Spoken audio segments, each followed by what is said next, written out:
with Darryl Strawberry, perhaps New York's best homespun slugger since Willie Mays and Mickey Mantle.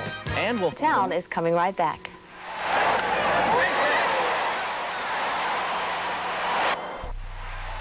For a few weeks last summer, he was just another green kid, even by the standards of the New York Mets. And then suddenly, Darryl Strawberry was on a tear. And suddenly, long, patient New York fans had a new hero.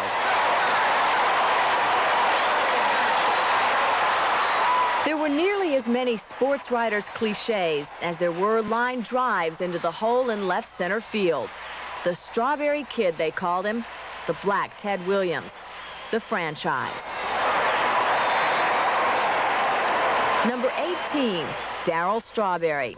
21 years old, 6 feet 6 inches tall, the National League Rookie of the Year, and his manager says it's only just begun. He came up there and the weight of the world was on his shoulders, and the New York press was all over him and expecting great things, and he really struggled, and he grew up in that one short period, you know, maybe a month of struggling, to nothing will bother him from now on out. But I wanted to find out myself how a young man who has yet to spend a full season in the major leagues winds up on the cover of the New York Times Magazine. Why everybody is talking about Ruby Strawberry's boy, Darryl. And it's out. Line shot, that one could. Darryl Strawberry hit .313 in his last 54 games, driving 14 home runs over Shea's fences. But that may be only half the story. It is Strawberry's poise, his character, that impressed baseball veterans like Rusty Staub. I think some of the things that I like the most, besides the natural talent, is I know Darryl really wants to leave a good impression, not only on the people in baseball, but on the youth of this country. To the black kids that are in the ghetto that want to get out. I've heard him talk about it a few times, and if he falters from time to time, I hope he doesn't let it hurt him, and he just picks himself up and says, I'll never do that again. But he, boy, the way the game is now, it's what he has in front of him is something to really look forward to seeing. If he just disciplines and concentrates and works on every facet of the game, he has the opportunity to be as good as anybody that's ever played. Whether he becomes that is going to be up to him. You know, a younger ball player coming up for the first time with pressure on him, you just have to kind of motivate himself. By the time that I came up, it was a lot of pressure on me at that time because everybody predicted me to be the savior for the ball club, and I can't carry the whole ball team by myself. You had some tough times, too, the first year out. You were benched at one point for what they called lackadaisical play. What was that all about? Probably too many things going through my mind at that particular time. Confused, didn't know which way to turn, hitting 160, and I was struggling at the plate, and I wasn't concentrating enough on my defense, and had outside things in my mind, and I just had to kind of work things around and just get my mind into one thing, and that's coming to the ballpark playing baseball every day. And once I motivated myself like that, things got a little easier for me. Did you ever fear or give up? No, I never feared. I never gave up on myself. It was the hard work that I had to put in. Jimmy Fry, our hitting instructor, he's now the manager of the Chicago Cubs. He worked with me every day. He made sure I was at the ballpark at 2:30, each and every day hitting, getting extra hitting and extra fielding, whatever it takes to, you know, make me aware of what I have to do in the majors. And when you have somebody that's sticking by your side like that and believe in you, it makes you more confident in yourself. And that's what happened to me. He made me more confident. He made me believe in what I could do. And I felt really good about that. And things started to work out as the season progressed. There's something else that should be said about Darryl Strawberry, something I discovered for myself while hanging out with the Mets slugger on a recent afternoon in St. Petersburg, Florida. He's a pretty nice guy, young Mr. Strawberry. Pretty good hitting coach, too. Things work out much better for you. Darryl, you know, we have a TV baseball team, and I have to play on it, so I'd like to be coached, you know, by a pro. If you could kind of give me some tips on how I may be real good this year. let me see how you hold a bat. Put me on the spot now. Well, Darryl, Knowing that this is your bat, I'm a little intimidated. So far, we're in trouble already? Yeah, well, you're doing a good job there. You just have to hold it. You have to relax your hands a little bit. Yeah. You have to set your feet, widen your feet here. Here we go. About this length. Okay. Okay, you ready? And put the bat here, and you just got to look. And when you see the ball, you got to drive the ball. You can't hesitate about slapping at it or chopping at it. You have to put some force into it, and you have to drive it. Put your drive into it like that. And you got to look mean, right, Darryl? You don't have to look mean. That's just, that's just the look and expression on my face because I'm a mean ball player. Oh, I can tell. You don't have to be that way. And I think if you do it like that, I think you'll be a 300 hitter at least. How important is form? It doesn't matter if you can hit the ball. I think your form is the most important thing. You have to keep your form in the right way. You just can't, you can't just swing all wild and loose. You have to keep this shoulder in when you swing. Your right-hand hitter, you have to keep this shoulder like the ball, and you drive into the ball with that shoulder. Not here. When you start pulling off, you'll be pulling your head here, and you'll be looking over in the stands. There must be a guy over there that In other moments, when he's not coaching the two on the town softball team, the New York Mets right fielder turns to a more serious subject. Darryl Strawberry wants to play for a winner. I want to give a leadership, winning tradition, and bring the fans back to Shea Stadium. They're across on the other side of the border, but we need them back on our side because I think we got a bright, young future team coming in New York, and I think we're going to do some great things in the near future for the Mets. They say that you have the potential to be one of the true greats in this game. Well, you can't always believe what they say. You just have to wait and see what happens. I can't predict what I'm going to be. Another Ted Williams. No, I won't say I'll be another Ted Williams. Like I said, I can't never predict what I'm going to be. You just have to wait and see what happens.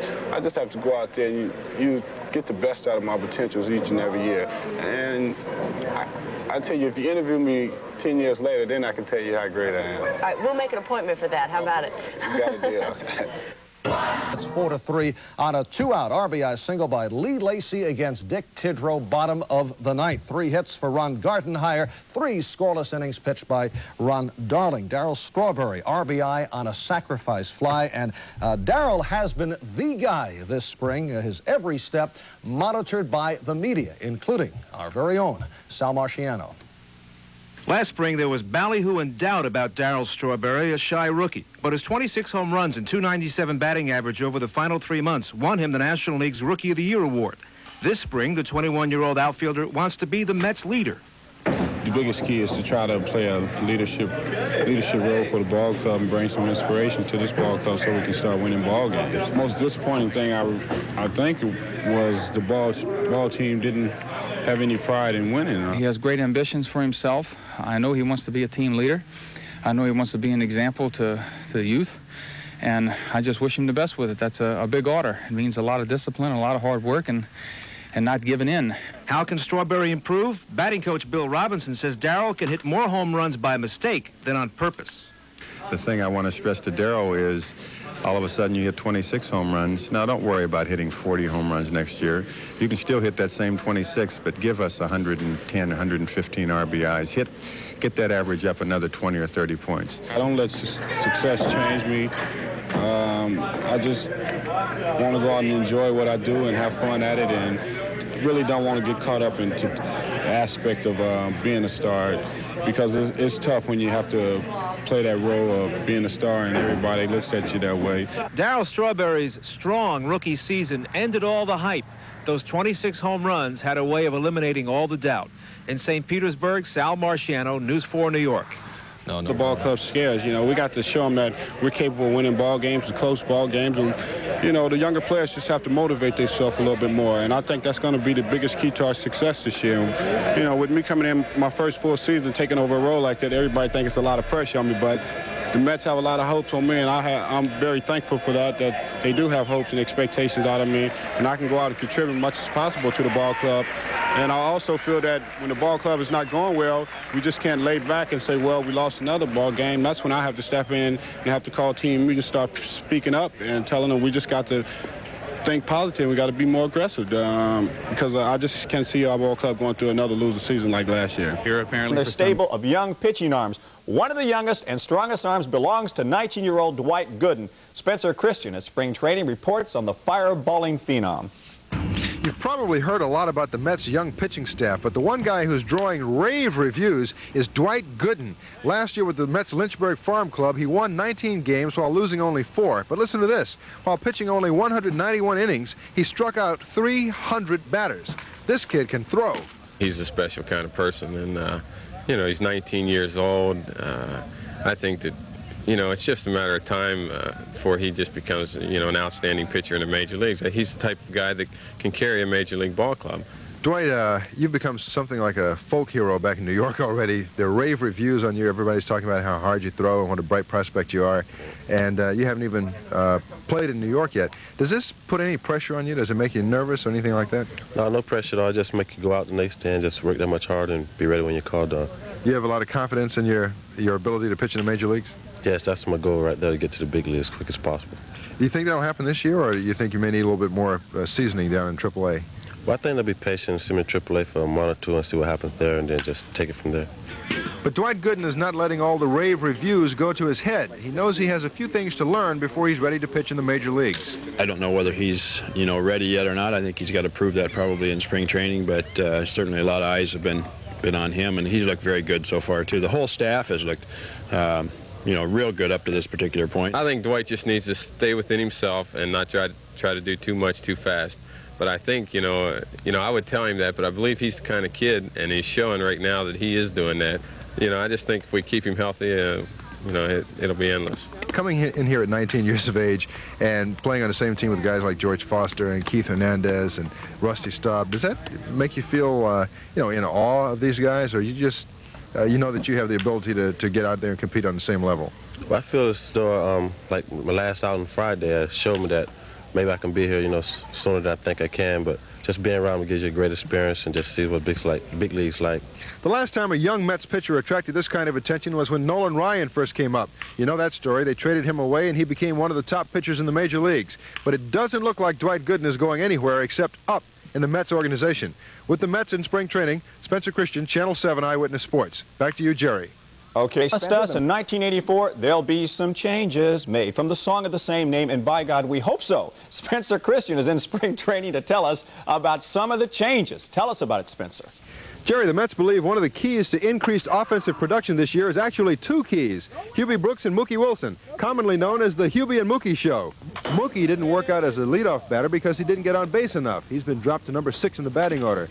And Hubie has shown the potential to be a big RBI man, but he's been plagued by injuries. But now with 4 years of Major League experience under their belts, both Mookie and Hubie believe this is going to be a big year. Oh, I'm very confident. I have no doubts whatsoever what my capabilities are, and I know that I can do a good job in 6th spot. Evidently, the management thinks so too. I'm there. Our team is going to see how important that we are. You know, we haven't been doing a whole lot the last couple of years, but I think with the new lineup, we're going to have to improve. We're going to have to do the things necessary to win ball games, and the 6th and 7th slot is going to be important to us because we have the big guys batting 4th and 5th, and we're going to have to bring them up. Now, a lot of people I know in the past have confused you with Hubie Brooks, and they talk about we all look alike, right? Yeah. They talk about the Hubie and Mookie Show. Are you guys sort of a team? I mean, does this happen a lot off the field? Well, it helps a lot. We even some of the teammates sometimes, you know, looking at one and calling the other. Hubie and I, you know, by coincidence, we came up through the minor leagues together, and Hubie and Mookie's always had kind of a ring to it, and we've always batted behind each other, you know, right beside, and it's kind of confusing. But you know, we play well together. I like to think so anyway, and you know, we're good friends, and that's kind of good. While they may not quite look alike, they do expect to produce alike and put some runs on the scoreboard for the Mets. They'll have to if the Hubie and Mookie Show is to enjoy a long run. With the Mets in spring training, Spencer Christian, Channel 7 Eyewitness Sports. Back to you, Jerry. This record dropped to 7-7 today as they were beaten 3-1 by the Philadelphia Phillies. But the Mets look like a much better ball club than the one that dwelled in the National League East cellar last year. And General Manager Frank Cashin sounded like a cheerleader when I visited the Mets last week. Basically, if I'm excited about anything, it would be that we could make such a dramatic change around in the standings from a losing ball club to a winning ball club to a contending ball club. You don't have to be a true believer to see why Cashin likes this year's Mets. Let's begin with Darryl Strawberry. Last season's Rookie of the Year is bigger, stronger, more experienced, and supremely confident that he'll live up to everyone's expectations of greatness from him. I realize what I have to do as a player, and you know, I have to motivate myself, and that's the biggest key to success, is motivating yourself. But I'm more of a team ball player, and I want to try to motivate the ball club. Now add to Strawberry's presence a stable of very impressive young pitchers. You've heard their names: Terrell, Darling, Fernandez, Leary, and Gooden, all of whom look like future superstars. And listen to this. There's an all-new, improved version of George Foster in camp this year, ready to hit homers and drive in runs like he used to do in Cincinnati. Who says so? Why, George Foster does. I just feel more comfortable, more relaxed, and I just feel that things are going to start taking off. I know last year things improved as far as RBIs and home runs, so now as I go out there and improve on that situation, and with guys like Hernandez or Strawberry in the lineup every day, it's going to make a big difference. Other Mets bright spots are perennial 300 hitter Keith Hernandez at first base, fleet-footed Mookie Wilson in center field, third baseman Hubie Brooks, who's been swinging a hot bat so far in the exhibition season, slick fielding Jose Oquendo at shortstop, and new manager Davey Johnson, who seems to have convinced his players that they can win. At Shea Stadium this season to the New York City High School Athletic. Strawberry smacked 10 of his 26 homers last year at Shea. This afternoon, the Mets whipped the Yankees 9-4. The Yanks 0 for 7 away from Fort Lauderdale. George Steinbrenner was signing autographs, but he didn't like what he witnessed, saying, "We look like a team that wasn't thinking." In the Mets' third, Darryl Strawberry, who was 2 for 5 with 3 RBIs. And he smacked a pitch to the opposite field, ripping a double off Steve Kemp's glove, scoring 2 runs. The Mets scored 5 times in the third to take a 6-1 lead. Dave Righetti allowed 2 runs in 1 inning of relief. In the Mets' fourth, Ron Geyenhauer with a bouncer to third base. Greg Nettles showed he wasn't ready for the start of the season. The Yanks had 3 errors, a 9-4 final, the Mets winning.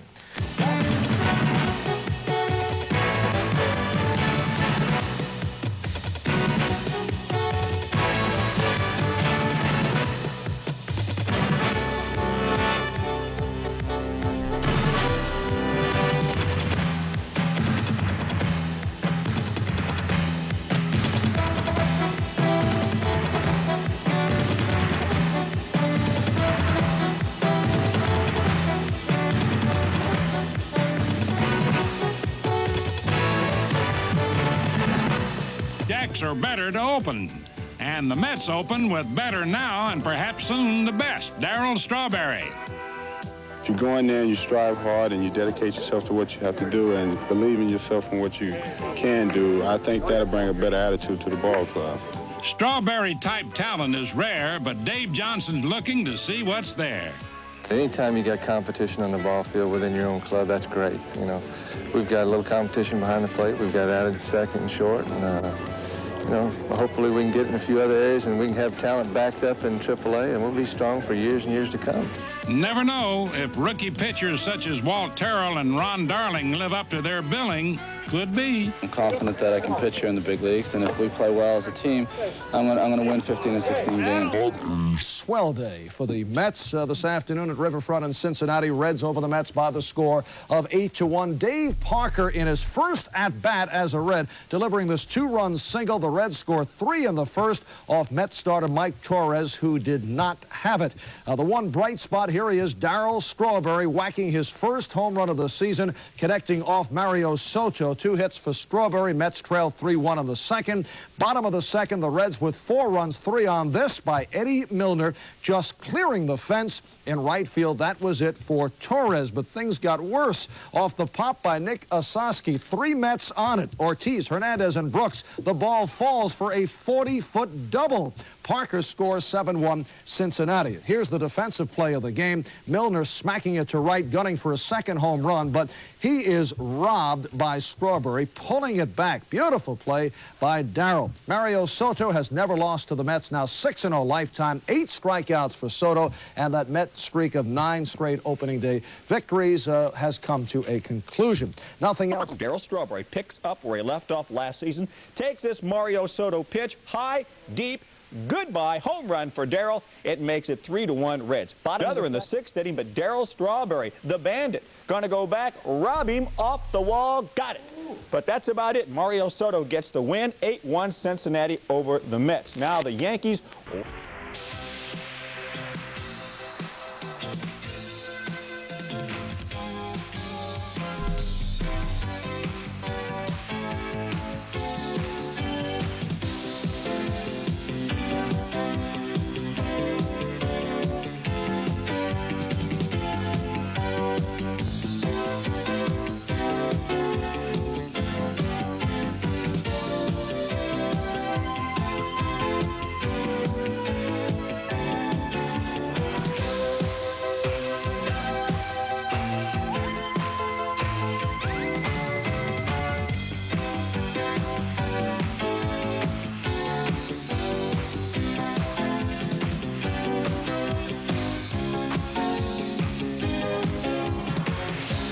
Welcome to New York Mets baseball. Participate Riverfront Stadium in Cincinnati, Ohio. Today, the New York Mets take on the Cincinnati Reds. Pitching for the Mets, Mike Torres, with a record of... And the pitch to Darryl Strawberry, strike one. Strawberry will have to remember his debut in the major leagues on May the 6th, 1983. It was against Mario Soto. Struck out 3 times that day. And, of course, that disastrous first month, the month in Mario Soto was pitching, as we said. And there's one. It could be gone. It is going, gone, goodbye. Darryl Strawberry with a measure of revenge for his opening game on May 6, 1983, when he struck out 3 times against Mario Soto. Strawberry comes back. I remember after that game, Darryl said he had never seen Soto pitch other than on television, and that he was going to have a long career in the major leagues, and he'd get him. And oh boy, revenge is sweet. High changeup to Darryl Strawberry, and it didn't take long for him to hop on it. Boom. No doubt about that one. We talked about that game, by the way, May 6th. That game was tied up by Dave Kingman on a 1-2 low inside fastball in the 9th inning, and won by George Foster in the 14th. Ball hit well right field. Darryl Strawberry back. That ball is... Strawberry made the catch. I don't believe it. The fence was lowered from 12 to 8 feet, and it came in handy as 6'6" Darryl Strawberry leaps up to rob Eddie Milner of his 4th base hit and 2nd home run. Darryl positioning himself perfectly, going up with that big glove, and grabs that ball just as it's going over the fence. And you're right, Timmy. Last year, that ball's probably, well, he might have caught it last year up against the wall. It might not have been over last year, and probably wouldn't have, but a fine play by Strawberry. No runs, no hits, no errors, nobody left at the end of 6, 7-1 Cincinnati now. Line drive, base hit center field. Strawberry picks up his 2nd hit of the ball game, is 2 for 4 here on opening day. And with 2 out, he'll be the runner at first base, as the bleak hopes of the New York Mets are kept. This is Ron Darling with a record of 1-3 in 1983, an earned run average of 2.80. And pitching for the Cincinnati Reds is Bruce Berenny. Really, you can almost play him against a guy like Berenny, like a left-handed pull hitter. Yeah. Doesn't figure to pull the ball. Slider, he hits it to right field. It's going to be tough to score the runner from second. Here's a throw by Parker. It is cut off. And on the play, a run scores. The throw back is thrown away. And Ortiz is given a chance.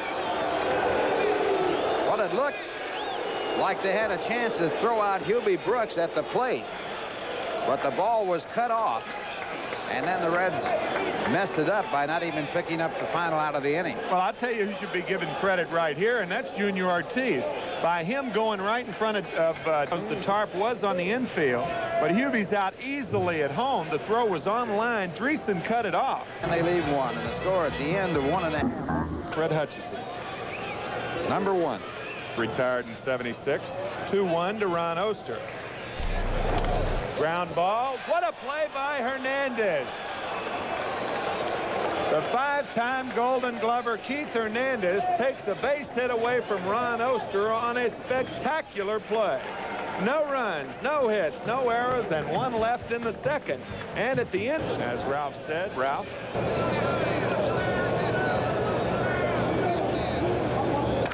Line drive, base hit inside the third baseline.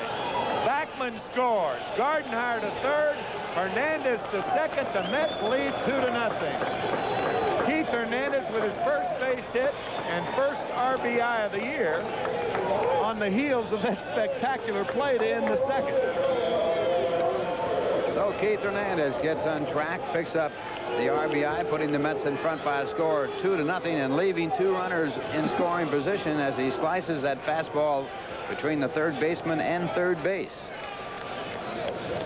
Reedus, the left fielder, has no play, throws it into the infield, and Gardenhire. Runners at second, third, nobody out, gets out of the inning, but the Mets do score one on two. But guys don't run when they're more than proved for probably the betterment. Oh, they got him!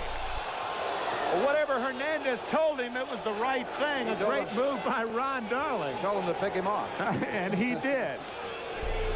So give Ron Darling an assist and a put out for Hernandez. There it is, a perfect throw to first. It had to be perfect. Taken by Hernandez. He gets the glove down there, swipes the hand before it gets to the bag, and he gets the call from Ed Montague, the first base umpire. No runs, no hits, no errors, and none left on a brilliant of older players and youngsters. Enough older players to help the young players. Ground ball. Hubie Brooks with a nice play. He'll have to go to first as Milner was running on the play. No chance for the double play as Milner goes to second now with one out, but a fine stop by Hubie, or it had been at least first and third. Well, Steve, the second brilliant play of the evening, one by Hernandez, and now this one by Hubie Brooks. What a play. Brooks on the ground recovers in time to throw out the speedy Concepcion. Big play, Hubie Brooks. If he doesn't make that play, it's first and third, nobody out. And 2 for 4 in Monday afternoon's game. Ball hit well to right field. Darryl Strawberry back, way back. Strawberry makes the catch. Concepcion had rounded second base. The throw back to first. And Hernandez can't get him. And I'll tell you, Keith, had he been on the bag, it may have been, Davey Concepcion may have been called out. It's a very difficult play because not only is it wet on the track, but Strawberry catches this ball right next to the fence. And he kept his composure, not taking his eye off it, and now throws it all the way from center field near the 404 sign on just a few hops. Right on the bag. Now, as you mentioned, had Hernandez waited for the ball in the bag, it might have been a very close play, but in all fairness to Keith, he probably felt he couldn't. And bounced out to the second base side, cut off by Oquendo. The throw in the dirt and dug out by Hernandez, and that was a tough play for Hernandez. What a job he did taking that throw out of the dirt. Well, the consensus of opinion around here is that Keith Hernandez is the best first baseman in baseball. And this is one reason why. The second outstanding play he'd made. Oquendo had to hurry the throw because it's... Well, the Reds are down to their last out, and Paul Householder... ...play in Monday's opening game. And a ground ball to Hernandez, and the Mets have their first win of 1984 as Doug Sisk pitches the last 3 innings in relief of starter Ron Darling, who picks up his first victory as the Mets win it 2-0, allowing the Reds only 3 base hits and shutting them out in the process. Hey, Steve. Tim McCarver will have an interview, and Ralph and I will be back with a wrap-up here at Riverfront right after this word from Oldsmobile. Strikes the count. We're just underway here at the Astrodome. There goes the runner, and the ball lined to right field, a base hit. Backman will get third base. Terry Poole gets it into second. And Backman goes into third base on the single by Jose Oquendo. So the Mets off to a fast start with runners. Houston Ball Club. He played here first year for Houston. Ground ball out to third. And they're not going to make a play at the plate as the play at first base is taken to the bag by Ray Knight. So the Mets take the early lead as Backman scores. A second run batted in for Hernandez this year. Tap up the middle. Oquendo, what a play. What a play, Jose Oquendo. An off-balance throw gets Mumphrey in there 2 away. Oh, boy. We'll look at the range of Oquendo as he goes back of the bag at second. And on this AstroTurf, you have to have great speed to field the ball on the second base side. But Oquendo cut it off. Nice going, Jose. Aren't too many shortstops who could even get to that on the wrong kind of shoes. At least one wrong kind of shoe. Yeah, had his left shoe and somebody else's right shoe, about 2 sizes too big for him.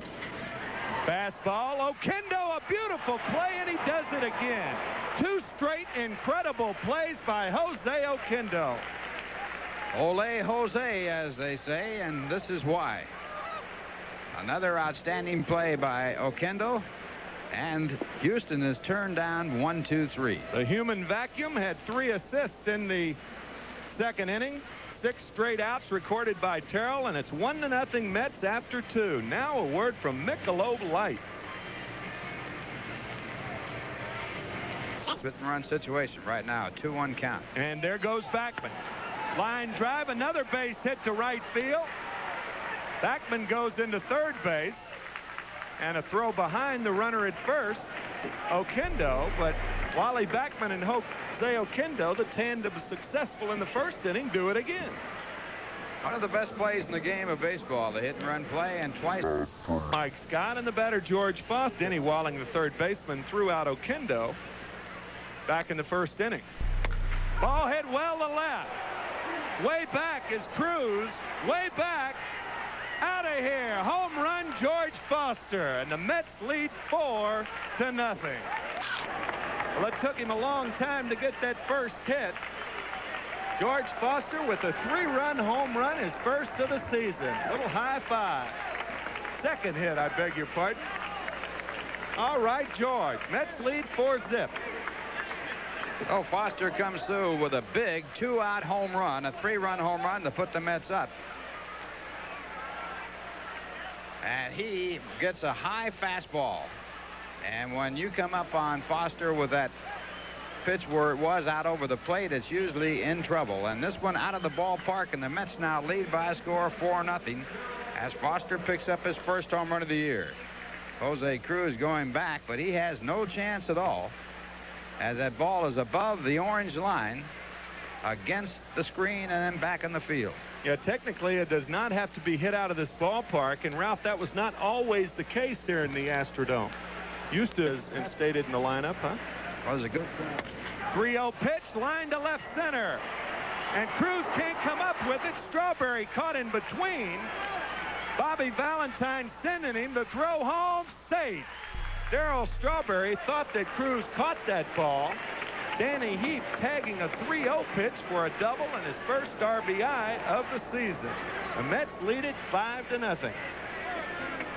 We'll look at it again. The count 3-0. He gets a fastball, lines it to left. Cruz makes a great try for the ball, but he can't hold on to it. Strawberry now taking off for home as the center fielder Mumphrey picks it up. And the relay to the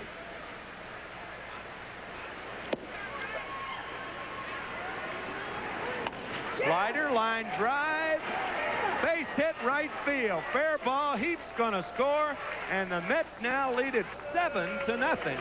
2 RBIs for Junior Ortiz. And the crowd here unhappy as the Mets take a commanding lead, 7-0. Ortiz with a single to right gets his first 2 RBIs of the year. Let's look at it again. Pitch out away from him, and no chance for Terry Poole to make a play as Brooks scores from third base, and Danny Heap comes in to score from second. Tell you one thing, you got a lot of pitchers down there loose in errors and 2 men left on. So at the end of 2.5 innings here in the Astrodome in Houston, it's 7-0 New York. Too much salad bar. Well, and just get the salad bar and don't order anything else. Ground ball to short could be to Oquendo to Gardenhire. Double play. So Terrell has still faced the minimum as they turn it 6-4-3 to end the 4th inning here as the defense continues to shine for the Mets, and they continue to lead the Astros 7-1, or rather 7. Oquendo at second, and Hernandez at first, and George Foster the batter. George 2 for 3 with a home run and 3 RBIs. Ripped to left. That's going to score at least 1. Cruz over. Hernandez will coast into third base, and George Foster with his third base hit and fourth RBI is some kind of hot. 13 hits in the ball game now for New York, and here it is again as George lashes this ball down the line, and that good spring is beginning to show up now as George worked very hard this spring, but it got off to a slow start in the first couple of ball games. Tonight, a home run and a pair of doubles. He drives in his fourth run of the evening. Strawberry now score 8-1 New York, but the Mets scored another run. They did it on 2 hits. There was 1 error and 3 left. They've now stranded 8. Correction, the Astros will be 1 and 2. And that does it as Gardenhire throws out Jose Cruz, and Walt Terrell receives the well-earned congratulations of his teammates as he loses the shutout, pitches a 4-hitter and a complete game for his first victory of the year. Ralph and I will be back with a wrap-up, so stay with us from the Astrodome in Houston, where the Mets have won the opener of this 3-game series 8-1. Now here's a word from Budweiser. We're biting. They are looking tough right off the go. Baseball season not even a week old. We got a no-hitter. Detroit Tigers at Chicago against the White Sox. Tiger pitcher Jack Morris, on 3 days rest, showed Chicago in the bottom of the first. He had his good stuff, strikes out Carlton Fisk. Tigers gave Morris a 4-0 lead, and always in a no-hitter, you need support in the field. 8th inning, Jerry Hairston, a sharp drive. Dave Bergman with the stop, flips to Morris. The no-hitter still alive. Bottom of the 9th, 2 outs against Greg Luzinski. On 3-2, he walks Luzinski. Then it's Ron Kittle to the plate. On 2-2, strikes him out. No-hitter for Jack Morris, the first for a Tiger pitcher in 26 years. Tigers win it 4-0. They are 4-0 on the year.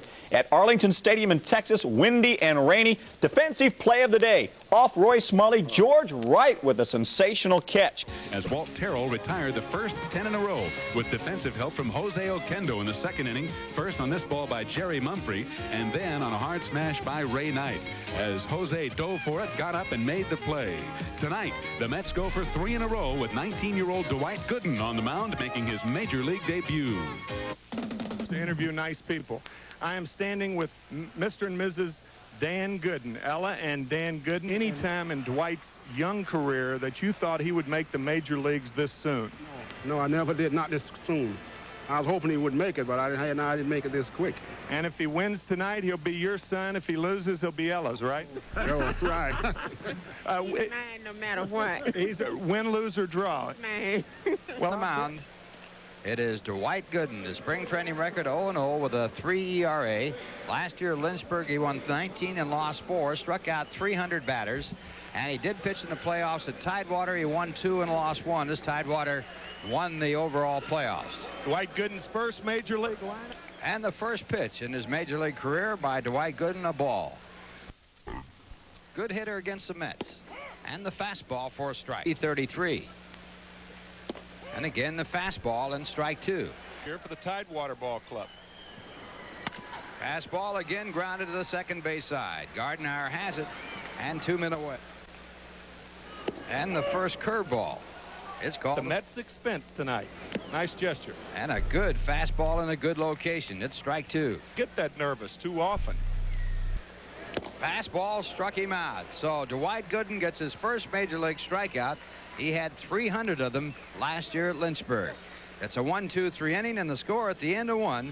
The Mets nothing and Houston nothing. Now here's a word from here with 1 home run. He got that home run his first time up in this 1984 season.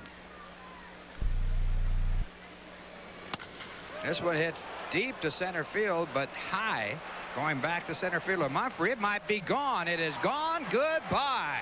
Darryl Strawberry with a towering home run over the 406 mark. That is some power. I'll tell you one thing, Ralph Kiner. I don't think I've seen 3 balls hit over the center field fence in this ballpark. A fastball on the outside part of the plate allowed Strawberry to extend those arms. Watch this power. Boom. And I, like you, thought that that ball was going to be a routine out, and that's the difference between a guy as strong as Strawberry popping that ball. I'm telling you. I'll tell you, that's the difference between a great home run hitter and a fellow who just hit the... A lot of power in that swing right there, folks. I think Darrell might have been the only guy who thought the ball had a chance because he's the one who thumped it. Well, Darrell's a type of hitter. Strawberry. What power.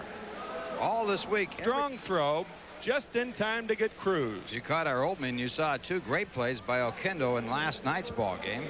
This play a little bit difficult because he didn't get in. Only one doctor in basketball, right?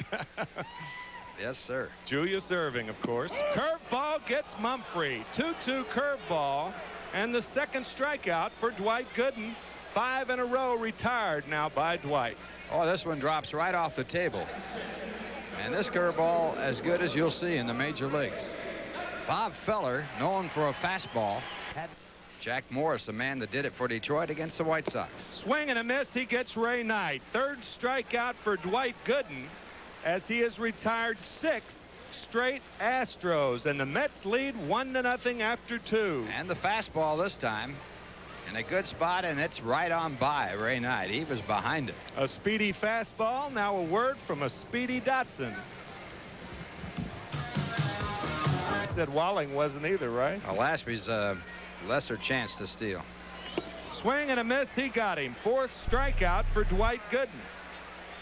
And a big one it was because now a double play will get him out of the inning. And right here again going to the heater. And the swing and the miss. So Nepper. Swing and a miss. He got him. Oh, what 2 strikeouts they were. First the pitcher Bob Nepper.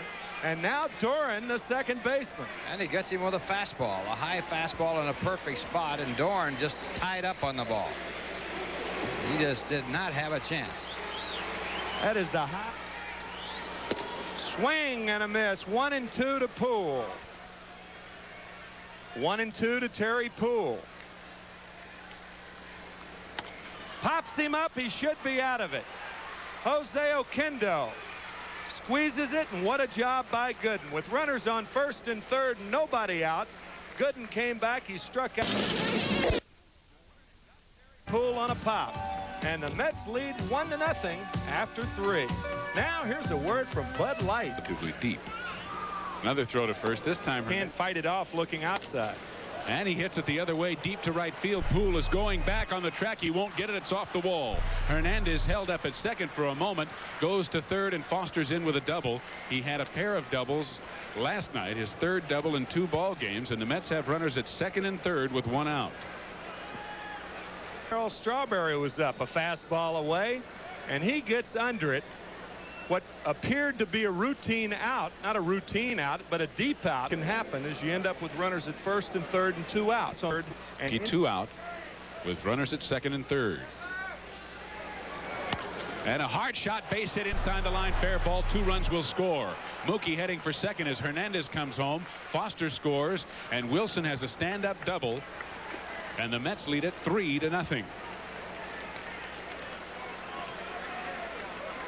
And that's exactly what Davey will tell me when I talk to him about it tomorrow. How do we make out? Mookie Wilson rips this breaking ball. Again, looking for it, it appeared. A little lazy breaking ball. Didn't have any downward bite. And Cruz feels it, but much too late. Now the Mets lead 3-0. All right. No errors and 1 man left on base in the middle of the 4th inning from the Astrodome. It's the Mets 3 and Houston nothing. So at the end of 5 innings of play here at the Astrodome, a good ball game. The Mets 3 and the Astros 1. Now here. Dwight Gooden sits down after 5 innings of work. He gave up 1 run on 3 hits, struck out 5, and walked 2. And an outstanding job in his major league debut. Do that. And he almost had himself a grand salami there, awfully close. Do you mean 2 home runs in 1 inning? Did I say 1 inning? Yeah. Yes. Base hit left field.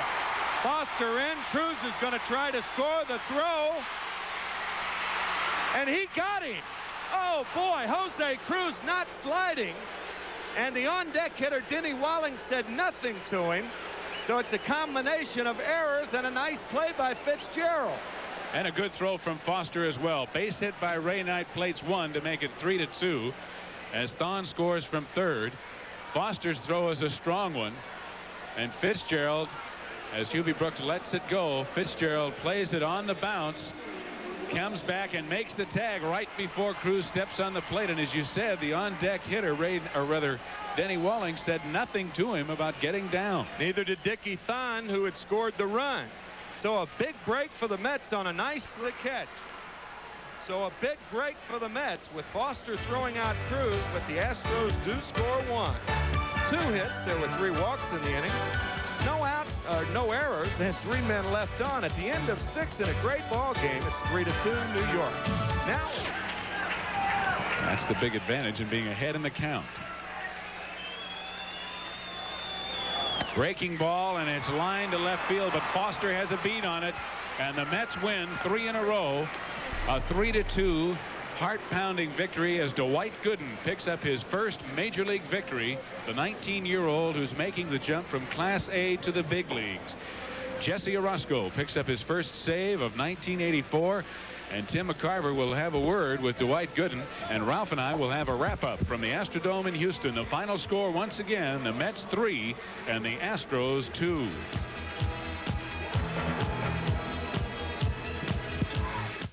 Terry Poole. That's a high fastball that almost every... Well, this ball did something unusual, and what it did was come back. You see in your screen that ball started off outside and had a game. 2 young men from Tulane University, Bob and Stan.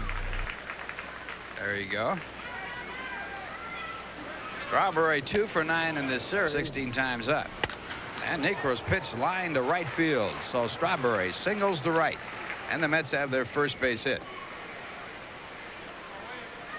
Well, a knuckleball. Joe Necro not taking any chances with Strawberry and throwing Darrell the knuckleball even with the count 1-0, and he rips his rather routine for Jose. Jose has to get to it and does, and then he has an easy play from here.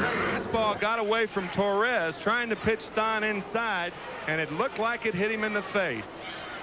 Boy, that's scary. Obviously not intentional. Scattered boos here in the dome. But no way that Mike meant to throw at Dickie Thon. Boy, that did look like it got him on the forehead or maybe even closer to the eye, and did not hit the batting helmet. Scary thing.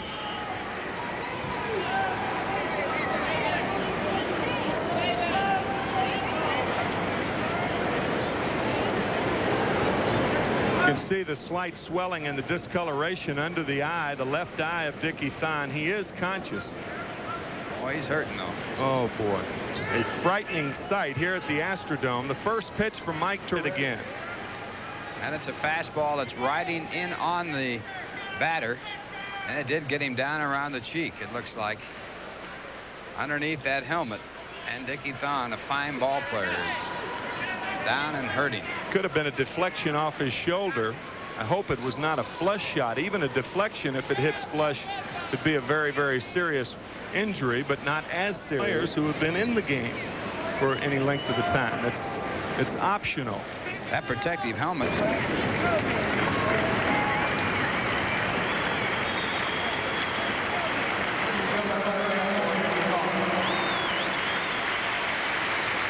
You can see the discoloration in the left side of Dickie's face right now.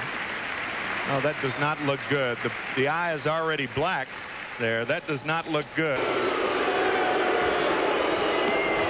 Now watch the ball. It appears to be moving right in on him. A lot of movement on that ball, and then it sinks down and gets him below the helmet. Steve Zabriskie picked it up that it may have caromed off his shoulder into his face, and I think fastball is high, 2-0.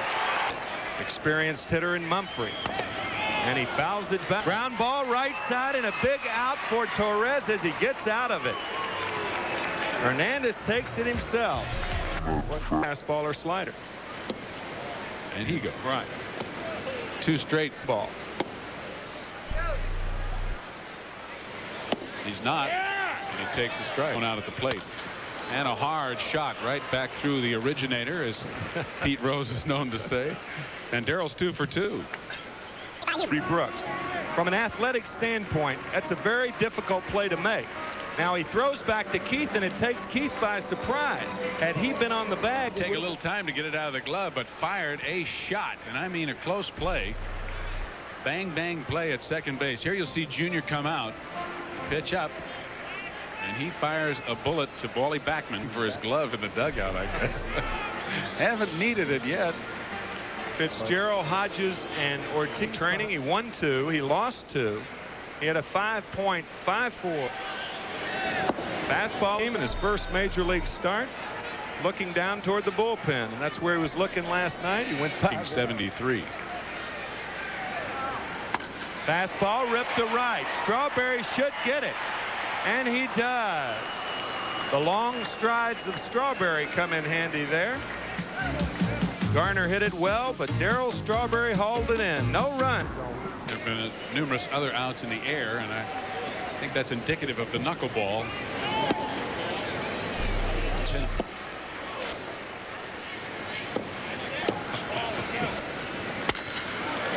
And Strawberry rips it in the right center field. Moves on down to second base, and he has his 3rd hit. So maybe Strawberry's got the answer. It's certainly been on it tonight. This, however, is not a knuckleball, and Darryl just drills it into the gap. Poole did a good job to get over and cut this ball off, or Darryl would have been on 3rd base. Strawberry with 2 singles and a double. And the knuckleball. 2 balls, no strikes to do that. Ground ball off of Negro's leg. It'll be a base hit. Strawberry goes to 3rd and holds there as Gardner picks it up. And Negro has given up another hit. Maybe that ball hit his glove the way he's looking into his glove. He did smack him on the leg. Maybe he got his glove over in front of it in a good running situation for Mookie. And that went a ball. Mookie last year had 54 stolen bases.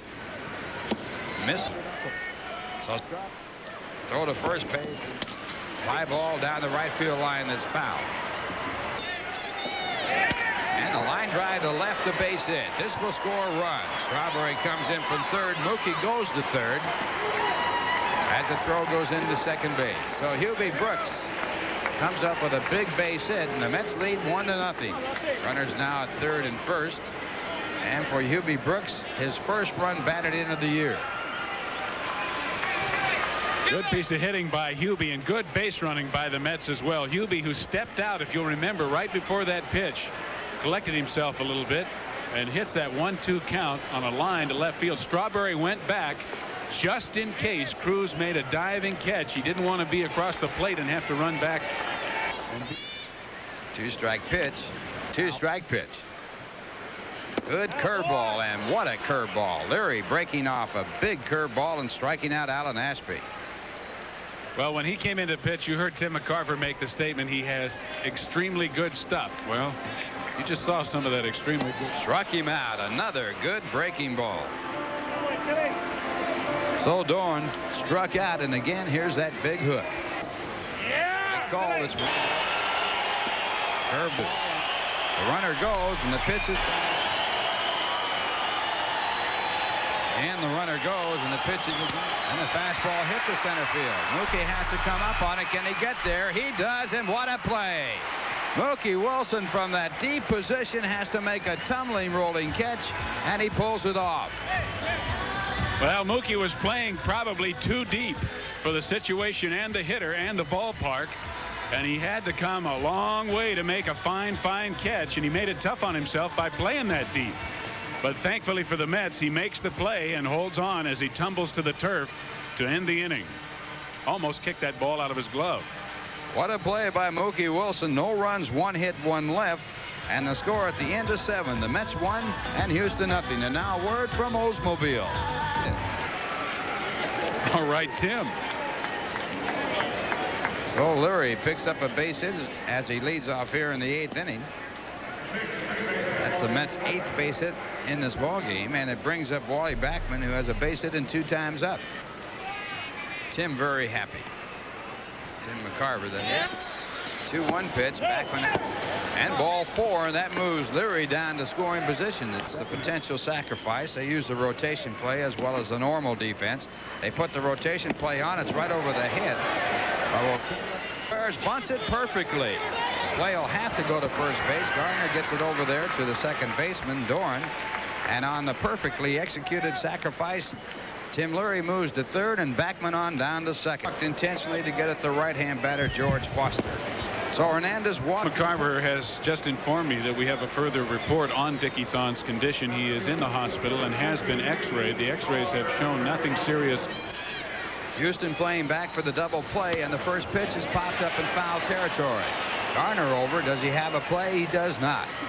Space is loaded, one man out. Mets leading 1-0. We're in the top of the 8th. And the curveball is just low. Using a white bat for the first time in his major league career. He always had a black beauty. And it's a foul tip. Game open.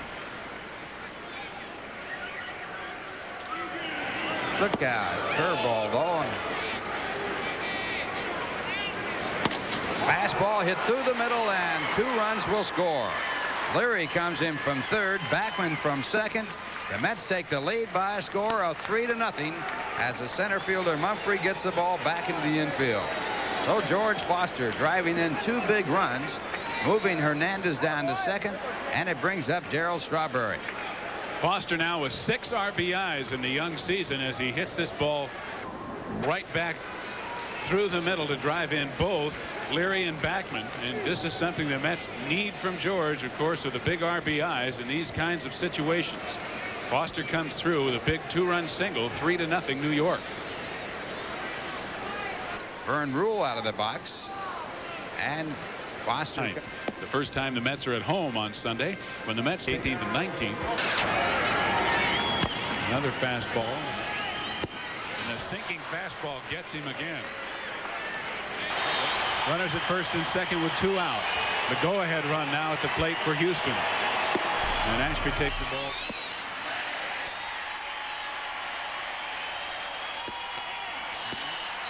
Strike called at the knees. It's 3-1. And he rips one to center field. Mookie coming in. He has to play it on the hop. And the throw goes to second as Mumphrey scores. It's 3-2 New York. Mookie doing a fine job to keep that ball from going in, and the call was made. Now the call is made by Frank Pulley, and they say Mookie caught the ball on the fly. The inning is over. The run does not score. Mookie didn't. I was going to say Mookie didn't seem to protest that the call was made. Maybe he didn't see the umpire. Let's look at it again. Line drive to center. Mookie from that very deep position in center field charges the ball. He made an earlier spectacular catch, and right here, did he trap it or did he catch it? Boy, that looked like it was a trap. An argument for a while by Houston, but not for long, and the call was made out, and that ends the inning. Well, I thought initially he short-hopped the ball, and the replay seems to bear that out, but Frank Pulley makes the call. So it's 3-1 at the end of 8, and now here's a word from Lincoln Mercury. That play with Ed Lynch. We'll look at it again, and I think the Mets got a break. Right here, Mookie from that deep position in the outfield. It looks like he's slowing down, but that's the slow motion. And did he get the glove under? And did the ball go in the glove, or did it get trapped? Above the eye. They'll do a CAT scan on him tonight. Ground ball foul, and it's 2-2. He will miss into the bottom of the 9th as they try to sweep the Astros here in Houston. That's dugout. Davey Johnson just peeking out from behind the bat rack. And now 3-2. Sisk with yet another one throwing in the bullpen. And this ground ball is also foul. Just outside.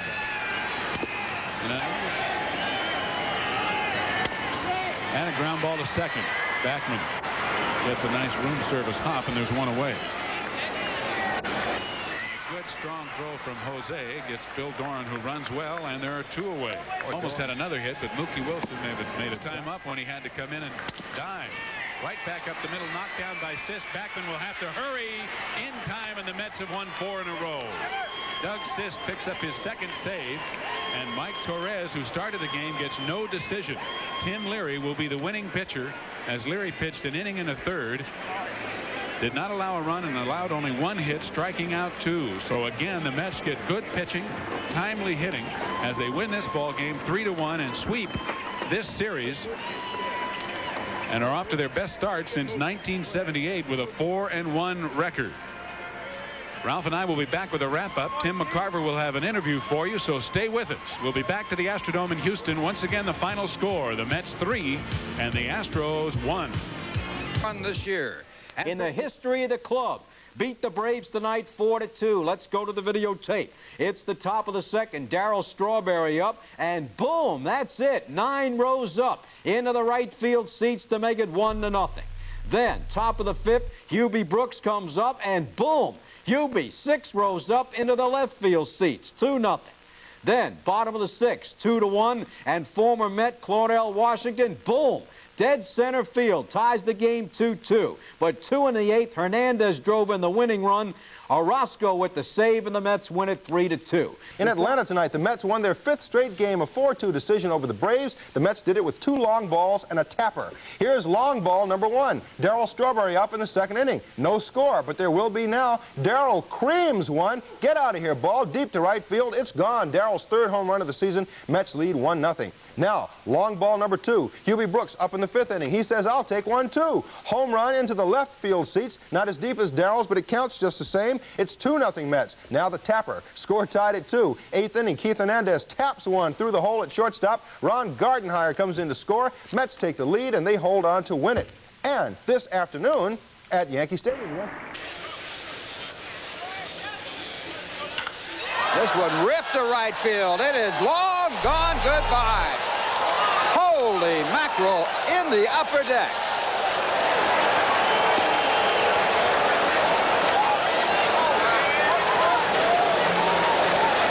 Darryl Strawberry with a tremendous home run, and the Mets lead 1-0. I think it's very fitting for Darryl Strawberry to hit a ball like this with the satellite in orbit, because this joined it right when he took that swing. Boy, I am telling you, talk about a smoke. I'm telling you, what a charge he put in that deal. I'll tell he you, hit it way back in the blue seats, Ralph. It didn't quite go to the upper deck. I thought it was in the upper deck. The only reason was that upper deck is recessed. It's really... Let's take a look at the swing, and the leverage generated by Strawberry is just awesome. Talk about turning on a fastball. That young got him with a fastball in on the hands. 3 straight strikes to Horner, and they're 2 away. First strikeout for Ron Darling. There's nobody left at the end of 2. It's the Mets 1 and the Braves 0. 1-2 to Craig McMurtry. Mets lead 1-0, bottom of the 3rd. Second strikeout for Ron Darling as he gets McMurtry on strikes. That's 8 in a row retired by Darling. And after 3, the Mets lead 1-0. As soon as it gets light, I start eating. First time up. Hit deep to left. Perry going back, and this ball's out of here. Home run for Hubie Brooks into the blue seats in left field. It's 2-0 New York. Hubie's first home run and second RBI of the year. I'll tell you, we saw Darryl Strawberry put a charge into a 3-1 pitch back in the 2nd inning.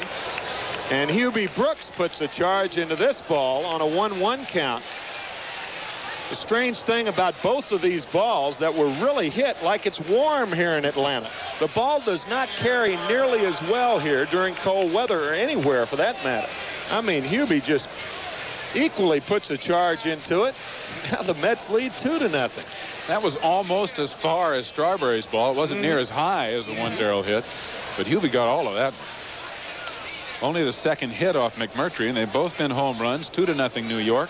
1 out here. For Hubbard on the year. Ground ball. Hubie Brooks could be 2 to Backman. Low throw and scoop nicely, brilliantly, I should say, by Keith Hernandez. What a play by Hernandez to get Ron Darling out of the hole. But the Braves came up with 1 run on 3 hits. There were no errors and 1 left at the end of 5. A good ball game. Another one, I should say. It's 2-1 New York. 2, and now word from... He's been around the plate. There's a drive right at Hubbard and on by Hubbard in the center field, and Gardenhire singles. And the Mets have a runner on first base with 1 man out. For 3. Goes after a bad pitch. A runner going on the play. The throw in the dirt, and Gardenhire has a stolen base. And line drive, and it's a base hit. Gardenhire breaking back toward the bag at second, thinking it might be caught, can only go to third. So Okendo singles to center field, a well-hit ball on a 2-strike count. And the Mets have Okendo at first and Gardenhire at third. And shortstop and second baseman at double play depth. Next 3 scheduled hitters. 1-1 pitch to Hernandez. Bounce to the hole with a runner going. The shortstop leaving to cover, and the Mets take the lead 3-2. Beautifully executed hit and run play. Boy, we saw it in Houston, as Davey Johnson loves to run that hit and run play. He did it here with first and third and 1 out. A super situation for it, because you've got a guy in Hernandez who usually puts the bat on the ball, and Keith put it right where he needed to. As the shortstop broke to second base, Ramirez took himself out of the play, and the ball went right on through into left field, driving in. The go-ahead run for the Mets as Gardenhire scored. And it also... And Foster hits it in the air to deep left field. It'll score a run. Tagged up at third base is Okendo, and he'll score easily on the sacrifice fly. The ball gets away as it bounces away from the shortstop, but it's picked up, and Hernandez moving, and the ball hit hard in the hole to right field, a base hit. Hernandez rounding at second on the third, and Strawberry has his second hit of the game as he moves Hernandez to third base, and he holds it first. Say, Strawberry Sunday will take place on the first Sunday of the season, April 29th at Shea, when the Mets meet the Phillies at 1:30 p.m. All fans will receive a free Strawberry Sunday and salute to the 1983 Rookie of the Year. That swing you just... Mets 4 and Atlanta 2. And now a word from the good old... Breaking ball line right back past Orozco. And a ground ball off Orozco's glove. Gardenhire tags out Ramirez. So the inning is over. A single and a man left. We'll go to the 9th inning here in Atlanta with the Mets holding a 2-run lead, 4-2 over the Braves. Now here's a word from Ivory. 200. And strike 2. And he strikes out swinging at a low pitch here, and there's 1 out in the 9th inning. Orozco records his first strikeout, 4th in the ball. Just an extremely strong throw. What a great play by Okendo. Look at where he gets that ball. Of course, Horner's not the fastest man in the world, but he had to power it over to first base, and Keith Hernandez, with that good move at first base, gets the call of out. Well, you talk about a bang-bang play.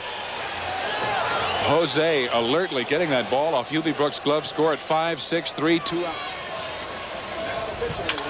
Ground ball fair. Hernandez has it to the bag, and the Mets have won 5 in a row. And for the first time in the history of the New York Mets, they are 5-1. After dropping their opener, the Mets have come back to win 5 in a row. They've done it on the road, and they'll play the Atlanta Braves here tomorrow at 5:40 in the afternoon.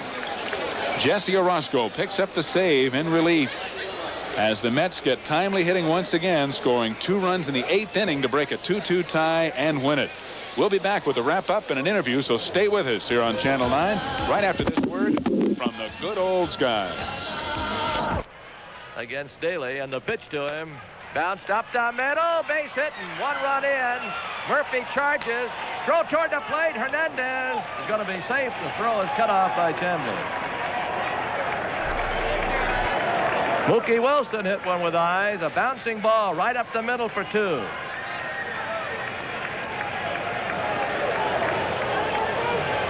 This ball not hit that well. The first hit of the game off of Daly. Just a little tap over the mound, but it had enough on it to get between Ramirez and Hubbard and drive home 2 New York runs. Now Hubie Brooks. First pitch to Hubie, swung on, soft liner, base hit left center field. Strawberry to the plate. It's 1st and 3rd and 3-0.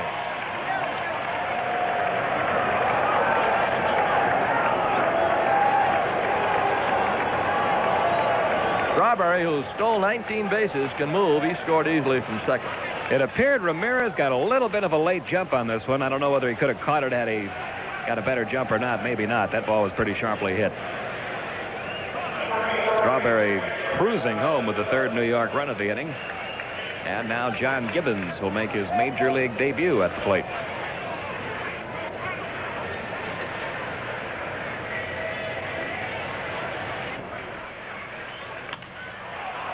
Left center field, Murphy's got it on the run.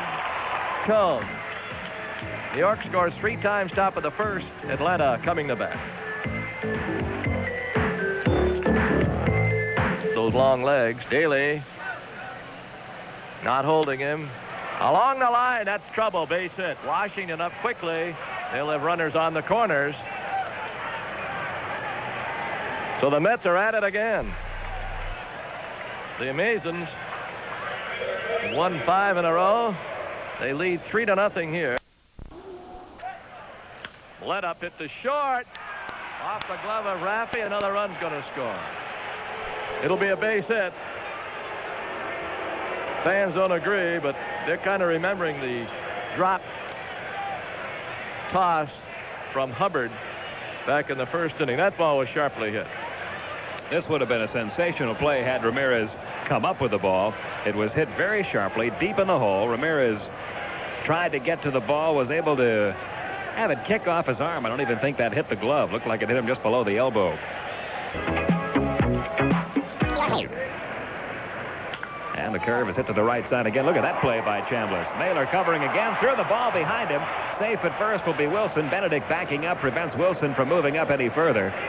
A great play by Chambliss, but in his haste to throw gets away from Chambliss. There goes Wilson down to second base. He's going to round second, head for third as Chambliss runs the ball down over near the picnic area in right field. And there is the third error of the game, second of the inning, charged against Atlanta. This one will be charged to the pitcher, Rick Mailer. He's got a chance to get him here. The throw is low. Chambliss can't get the glove down right through the legs of Wilson. Boy, he can run. He's about as fast as anybody, that Mookie Wilson. Look at him accelerate. Brooks is going. The 3-1 is bounced up the middle. Hubbard's only play will be to first in time. By sending the runner that time, they kept out of a potential double play. Mookie Wilson crosses the plate, and that makes it 5-0. And if the Mets win their 6th game in a row, Davy Johnson wins a bet with a New York writer who has sported a beard for 10 years. The beard comes off if the Mets win 6 in a row. And there's dinner for 2, and there's another bobble by the Braves. Around third, Hubie Brooks. He will score. Down to second, Terrell. He is safe. The 4th error of the game, the 3rd error of the inning. And the 2nd error of the night on Rafael Ramirez. It is 6-0 New York.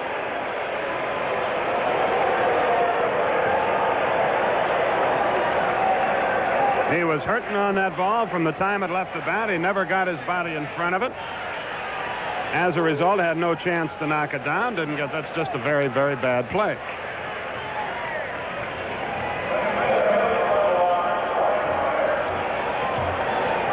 Back to the top of the order.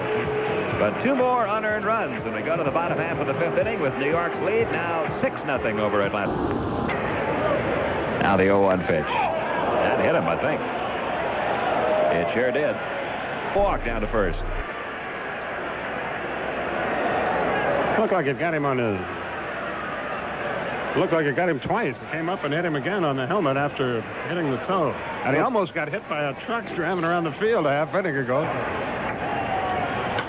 Hot shot. Good play there, and it should be a double play. And it is. Give Gardenhire the credit, boy. He stuck his nose in on a viciously hit ground ball. Here it is. That's it.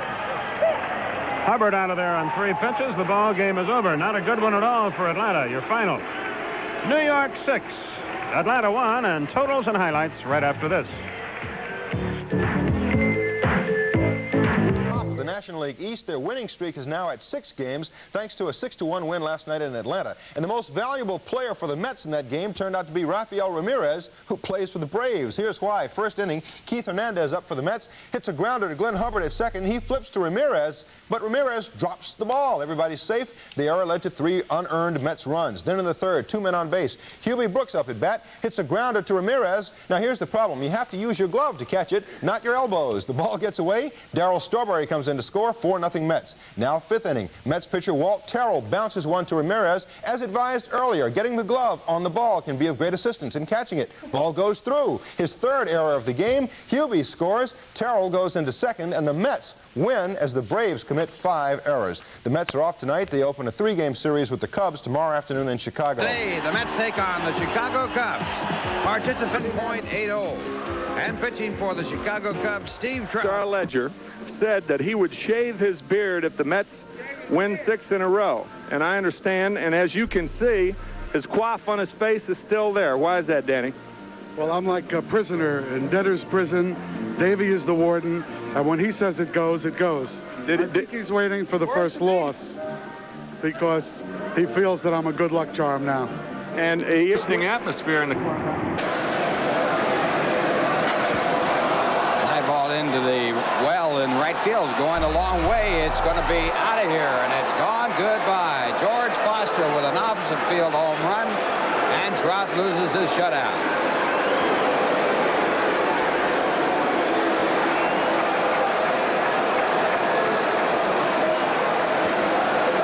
George Foster with a 2-run home run, and it's now the Cubs 8 and the Mets 2. And as Tim McCarver pointed out, in this ballpark, on a windy day, anything can happen. And George wasn't really sure, nor was anyone else in the ballpark, whether or not this ball was going to be out of the park because it was hit so high in the air. But the wind got a hold of it, and I'm sure helped it, as Mel Hall went to the wall, and it went right over the wall. Expos burst their balloon with a 13-hit attack and a 10-0 shellacking. Mets manager Davey Johnson said, "Mama said there would be days like this." But the Mets were embarrassed in front of more than 46,000 spectators and some special guests like Mayor Koch throwing out the first ball. The famous author, of course, applauded himself. In the Expos first, Pete Rose at first base and Brian Little's bunt thrown away by third baseman U.B. Brown. Wally Backman didn't back up, and Rose scored. The Expos added another, setting up Ron Darling's bases-loaded pitch to Gary Carter in the 4th inning. Bang, and kissed that baby goodbye. Carter's grand slam, his 7th career shot, his 2nd home run of the year. He has 14 RBIs in 11 games. Rose was 2 for 4, single in the 7th off Dick Tidrow, one of 4 Montreal runs in the inning. Montreal starter Brian Smith blanked the Mets 10-0 on 5 singles. He's 3-0, and after the game, Don Gould visited the losing clubhouse. There's going to be times you have 35 starts. You can't be perfect every time out, and I've had 2 good outings, and I've had a real bad outing here. And I look at it as just it's water over the dam. There's nothing I can do about it now. But this team is very important to see how they're going to bounce back after, say, we lost 3 games in a row. It's great when you go out there and win 6 in a row, but how are you going to respond after you go out there and lose 2 or 3 in a row? And I feel that we'll come back strong. Up at second base on the misplay. So Pete Rose and Salazar not getting together, and the ball drops in for a double. Salazar was waving Pete Rose off. Now, unusually, Backman pops this breaking ball the other way. Now, watch Salazar. Salazar waving off Pete Rose. Watch that right arm. See, he's waving him off, and now he lets Pete catch it. And the slider for the 1-0 delivery. And a perfect bunt if it stays fair. And this time. And it's right back to the middle. It'll get the runner over to third. A good play by Salazar to field the ball and back at second and pick up the out. Infield back for Montreal. He works from the set position. And the boys broke sharply. There's a drive to right, and the Mets will have a run. This might be extra bases. It's off the wall. Hernandez will have to hurry to get second. Here's the throw, and he's out. Keith Hernandez gunned down by Andre Dawson, who has an outstanding arm. I'll tell you one thing. This is one of the best plays I have ever seen off the outfield wall. Hernandez hits this ball so hard, running all the way. Andre Dawson, and watch him play at the camera. Catches it on the short hop and throws a key to second base to get Hernandez. Close play, but I think Keith was out. What a play that was by Dawson. Made by John Kibler, who is actually at a disadvantage to make this call. What do you think? Safe? Safe. I think safe from that angle. But that dirt cut. And the first pitch off the hands. It will be a tough double play. There's 1 and 2, and the Mets get out of it. So in the inning, 1 run scoring on 4 consecutive base hits, but 3 men left on. And the score at the end of 1.5 innings, the Expos won and the Mets won. Now here's a word from times a day. And a bunt to the first base side. Hernandez tags him out. Good play, Keith Hernandez. Little took the bunt with him, but wanted to get it to the second baseman. But Hernandez very alert on the play. And Hernandez, playing even with the bag, comes in to field the ball, and now he has to make the tag. And Little has to stay inside that pathway there that you see. If he goes out of that, he is automatically out.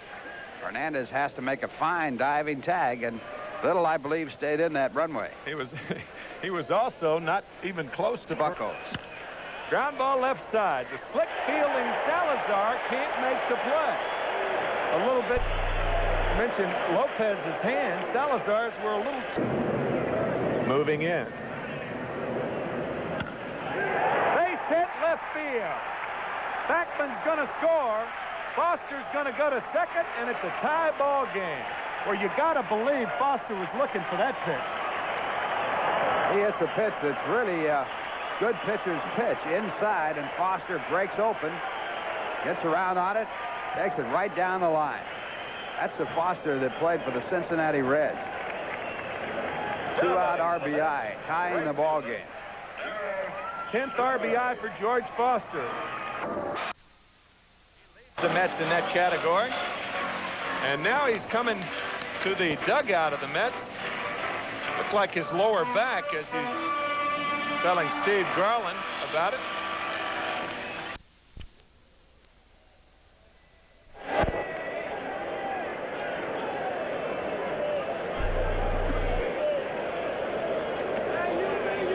High fastball hit deep to left field. Rose going back. This ball could be, it is out of here into the bullpen. Home run, Hubie Brooks. Number 2 on the year for Hubert. And the Mets now lead 3-2. Threat of rain. That lead is very important right now. And if you review the pitching sequence to Hubie Brooks, the first pitch, a curveball low and outside, and Hubie looked like he was looking for a fastball, and he gets it. And it's inside, and he's ready for it, and he hits it over the left field fence, and the Mets take the lead. Hubie Brooks last year had 5 home runs. This year he has picked up his second. Last year the Mets had 3 home runs. To drag one, it's a good bunt. Terrell will have to go to first base, and the ball hits Raines. Here comes Rose to score as the ball rolls out into right field. Little goes to third. It's 3-3. It looks like Raines is interference. He's being called out. The runners will have to go back. Raines running outside of the base path that we were talking about earlier. You've got to run in the lane. You can see right there, and he was running inside toward the infield grass. Now we're having an argument with Davey Johnson, and we'll have to wait and see exactly what they've called. Kibler made the call, and now the home plate umpire, I believe, is going against him. And Kibler is saying, I'm going to call the play. He is the senior umpire of this group. Home plate umpire Lanny Harris is a newcomer to baseball. In fact, he was one of the scabs in baseball when the umpires went on strike. And now it's going to be Burden's turn to take it up with John Kibler. So for those of you who can read lips, yeah, it's going to be 1-3, scoring it as we'll have to go back to third. Let's take a look at it again and see if we can pick it up. A bunt attempt by Raines, and Terrell fields the ball and throws to Hernandez. Hernandez is right on the bag. And the ball hits Raines. Bounces away. See now where Raines he's inside. Yeah, yes. he was on the grass. He's inside the line. There's no doubt about it. You've got to run outside of that line, but inside the outside line on the far edge of the base paths. That's why they... A high fastball lined into center field. Mookie up with it early. They're sending Rose. Here comes the throw to the plate. It's a good one, and Rose is out by a mile. And a great job by Gibbons on Pete Rose, who tried to bowl him over. Rose, who is known for trying to muscle catchers, and Gibbons doing a great job of taking Rose. Rose put Fosse out in the All-Star game on a base hit by Hickman when he bowled over Fosse. Right here he tries to do it to Gibbons, and the young rookie, youngest catcher in the National League, does a great job on Rose. Look at this. Now Rose is going to take him on. How about that? John Gibbons is one tough young man. We talked earlier about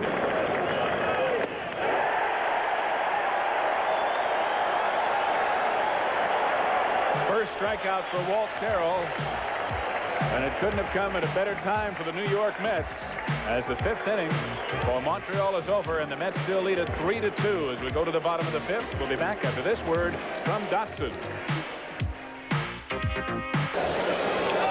Runner going, pitch is low and the throw is high, but he's out. Nice throw by John Gibbons. It was high because he had a lot on it. And he throws out Darryl Thomas to end the 9th inning for Montreal. So the Mets will go to the bottom of the 9th, needing 1 to tie right after this word from Bud Light.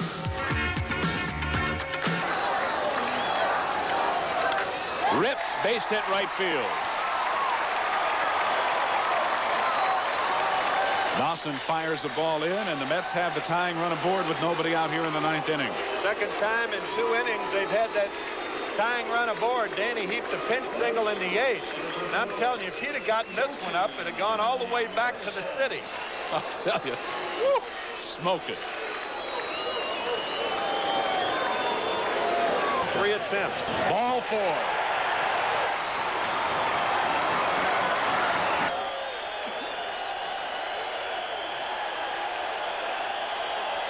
Runners go, ball 4. On at first. Still a 2-strike count with 2 out. Thrown in 4 straight sliders. Line drive. It's going to be in there for extra bases. 1 run is in. The game is tied. Here comes Gibbons. The Mets win 5-4.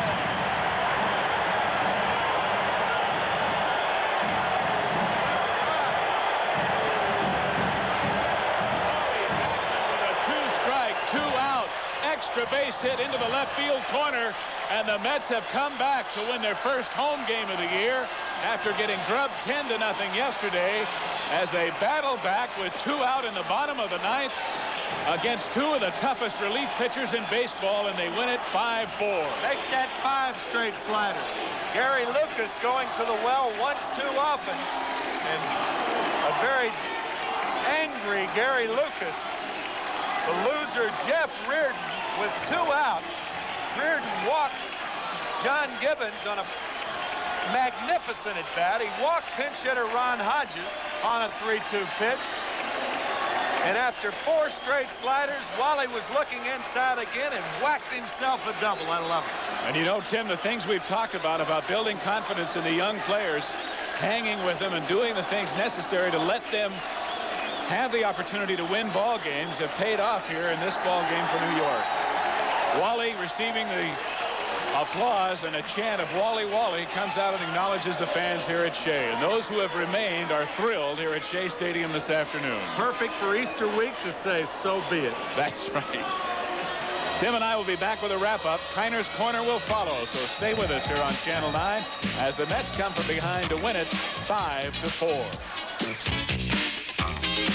The Expos 5-4. Let's go to the videotape. Top of the 5th, 2 on. Big defensive play. Here's Andre Dawson with a base hit to center field. Here comes Mookie up with the ball. Pete Rose around third. Rose against Gibbons, and he tries to put it on him, and he is out at the plate. Now, 4-3 Expos. Bases loaded, 2 outs, bottom of the 9th. 2-strike pitch to Wally Backman.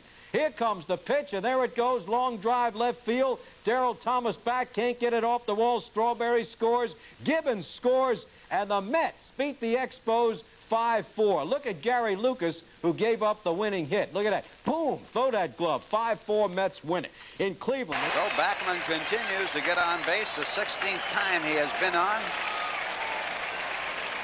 Here it is again. Wally Backman going right back up the middle with this.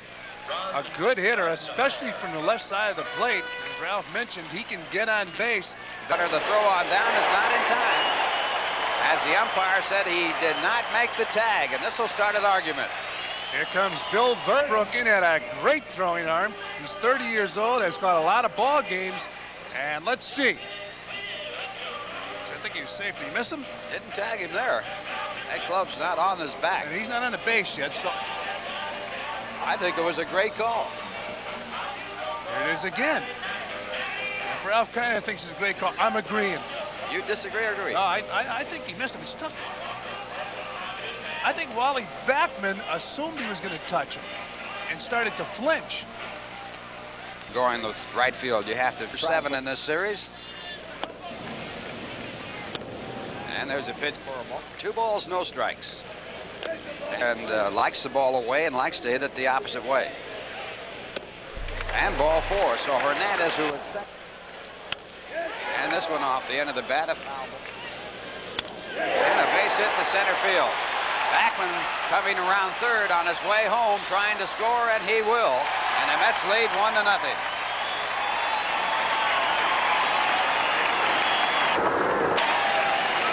So Foster picks up his 11th run batted in, and the Mets take the lead.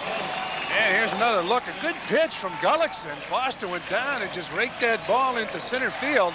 As you watch Wally Backman come around to score, Raines' throw, of course, off the mark, and Backman scores easily. The Mets now have runners on first and second.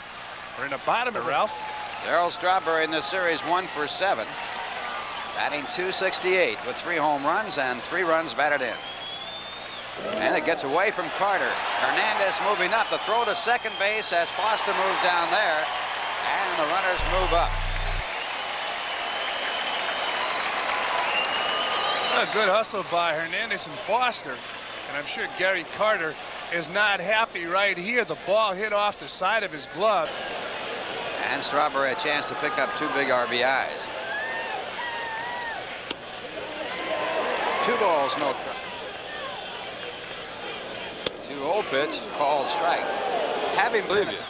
You got to be a tough job. You have to be crazy. I'm telling you, Ralph, to get behind that plate. And it's down the line, a fair ball, 2 runs to score. Strawberry making the turn on his way to second as Hernandez and Foster come in, and the Mets lead by a score of 3-0.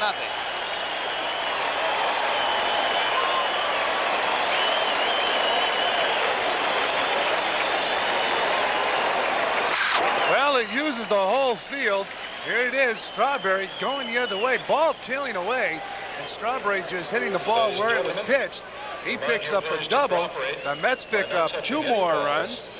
The match still being played. And the score now, the Mets 3, the Expos nothing. One thing about Strawberry, he is a wall-to-worst strikeout in this ball game, his 10th strikeout in 9 innings of work. Number 16. Here's a good fastball right here, thrown by a good hitter, thrown right by a good hitter, Tim Wallach. The bat at 163, and this is a mistake right here while getting away from Gooden. Boy, how did he get out of the way? How did he hit the forehead with the air charge to Brian Little, the second baseman. This again, Wally Backman hitting a ball right to second baseman Brian Little, who picks up an error, and Backman can run. He hustled down that baseline. So now the Mets have a runner on first base, 2 men out. We're in the bottom of the second inning, and the Mets have a 3-0 lead. Another angle right there. So Backman on at first base, and he draws it when it was fouled by about a half a foot.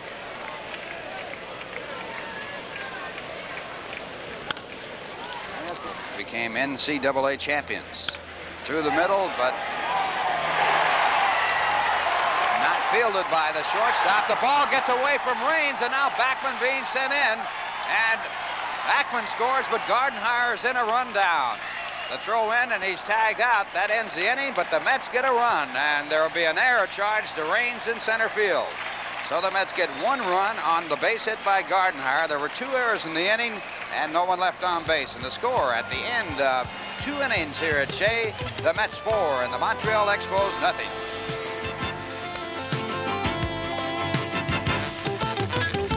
as Raines has something to say to the home plate umpire, John Kipler. He might have asked him if that pitch was in the strike zone. Well, we'll see right here. Gooden with a good fastball. Boy, that ball really running away from Raines. It looked like a strike. Fastball, one hitter. Fastball, and it's 1-1. Once again, the fastball. And there's some smoke on that one. The pitch off a curve right now. I'd like to see that. Fastball, and right here, the count 1-2 to Andre Dawson.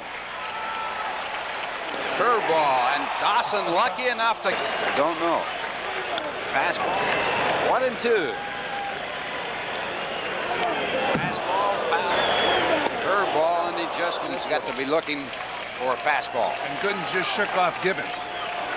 Went to the curve, and he missed with it. Runners go, and the fastball is swung on and missed, and that pitch out of the strike zone, and a big strikeout for Dwight Gooden. Here it is again. Dawson's paid to drive in runs. He chased a bad ball right there, and Gooden's out of the inning. Ralph? So no runs, 1 hit and a walk, and 2 men left on base, and the score at the end of 2.5. It's the Mets 4 and the Montreal Expos nothing. Could be gone. It is gone. Goodbye. George Foster with his 3rd home run of the year, and the Mets lead 5-0.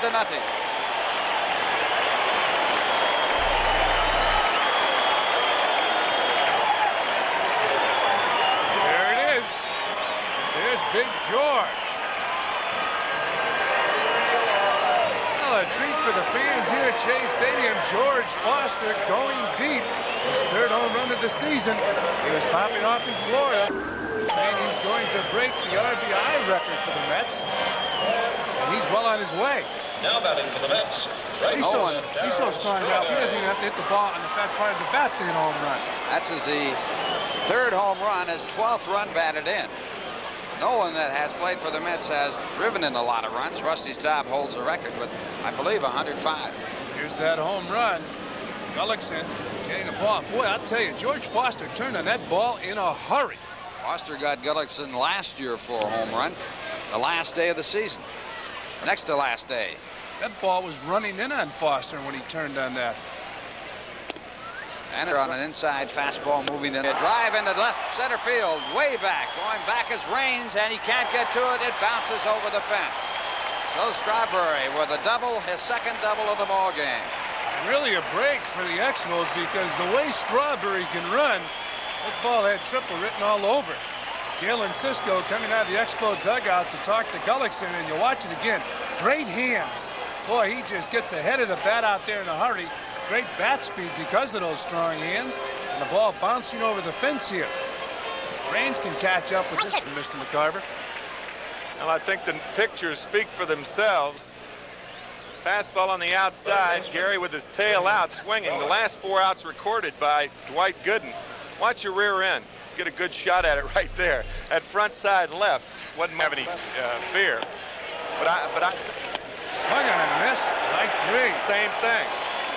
See how Tim Wallach approached that outside pitch? Now this is not an aggressive swing, and that's what being wild can do. See that? Well, he's giving Gooden there is the outside. Terry Francona swings and misses at a good breaking ball. Strike 3. Gooden here in the 4th faced 3 batters, struck out all 3. So at the end of 3.5 innings of play, the score: the Mets 5, the Expos. Young players. A lot of managers are panicking. That type of guy. Necessarily the results. And there's a line drive knocked down by Gardenhire. Might save him a run, and it does, as they have to hold Salazar at 3rd base. Fouled out of play. Still say you need it. Strike 2. Called it a ball. I called it a strike. It's 2 balls and 1 strike. Big league curveball. There's a line drive. Gardenhire. Nice play. Good play by Ron Gardenhire, making a base hit away from Tim Raines.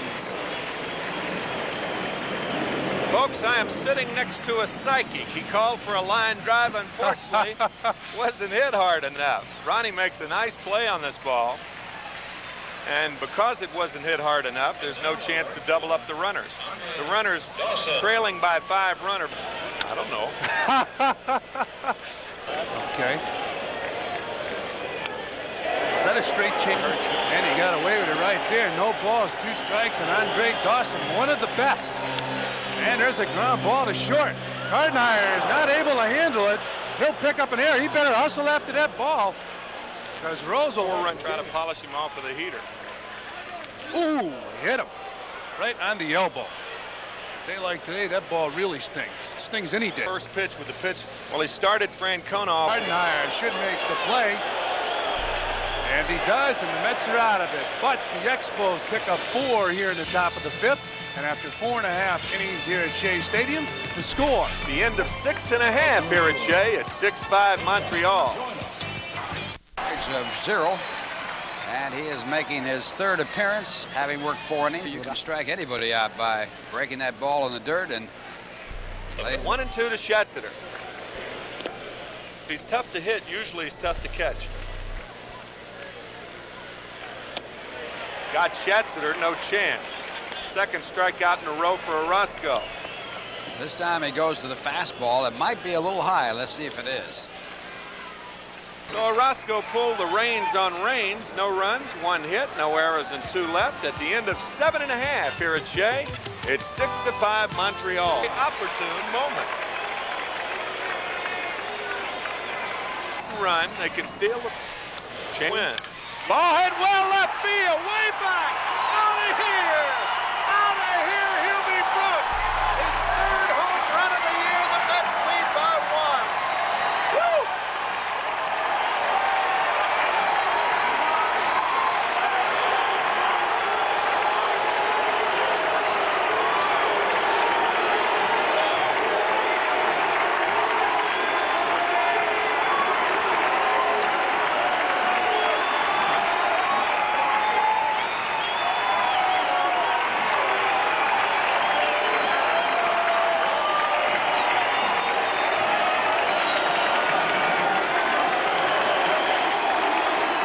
The Mets getting their first base hit since the starting pitcher left the ball game. And Foster comes out to take the bow for Hubie Brooks. Here's John Gibbons. Boy, 2 dramatic ball games. Yesterday, a 2-run double by Wally Backman wins it with 2 out for 18 on the season. There's the man of the hour, Hubie Brooks, with his 3rd home run of the year. He only had 6 last year. With a changeup, Carter went out to talk to his pitcher. That's the first pitch after the conversation. Whatever he said didn't work, and the Mets went out in front. I mean, he got all of it. Great shot of Dan Schatzeder lowering his head after the Hubie made contact with the ball. The 5th slider for a booming shot heard round Flushing, New York. 2 runs and 1 hit. That a 2-run homer by Hubie Brooks that puts the Mets up 7-6 after 8. There's a strike. Jose Oquendo is now the shortstop running. Aston, you caught a lot. It'll be the same way. Fastball, right field base hit. A high fastball from Jeff out in Florida. Talking about rotator cuff. Breaking ball, foul ball 0-2. Got the breaking ball, fly ball to left center. And there's one last year. Ground ball, 3rd base. 1, 2, they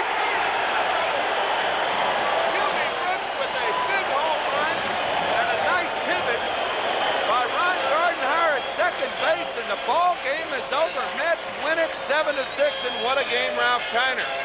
What a game is right. Mets coming behind in the 8th inning to win it. Yesterday they won it with 2 men out in the 9th. So 2 big victories, and the Mets have their best start ever in the history of the New York Met organization. First win of the year for Jesse Orozco. His third appearance, he has 1 win and 2 saves. The Mets now go to Philadelphia. Will be on Sports Channel tomorrow night from Veterans Stadium as the 8-4 Mets take on the Philadelphia Phillies. Ralph Kiner and I will be back with a wrap-up and Fran Healy with the guests right after this. 1-1. Leary went 7 1/3, left with a 1-1 game. Sisk came on in the 8th, got the win. Orozco in the 10th got the save. Let's go to the videotape. Top of the 3rd, 1-0 Phillies. And Leary facing Carlton. Boom, home run. First Major League home run, ties it at 1-1. That's the way it stood till bottom of the 10th, 2 on, 2 out. Foster comes through with a base hit to right field. Oquendo scores to make it 2-1. Hernandez scores on a balk to make it 3-1. Spurs on the field. So let's get a good look at some great plays. At the top, the Cardinals' Ozzie Smith. Carlton Fisk with a gun, Chicago White Sox. San Diego's Greg Nettles. Dave Parker, Cincinnati Reds. Fred Lynn, California, with a live arm and a dead eye. Toronto's Alfredo Griffin and Willie Upshaw. San Francisco's Al Oliver on back and on track.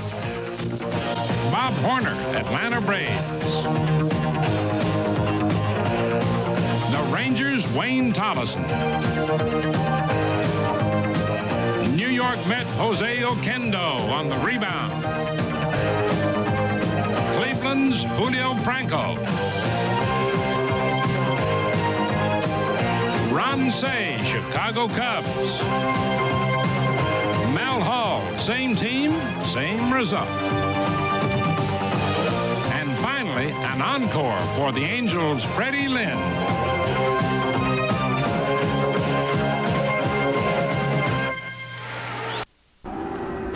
Harrell hitting .283, 2 for 8 in the series with a total of 3 home runs for the year, 5 RBIs.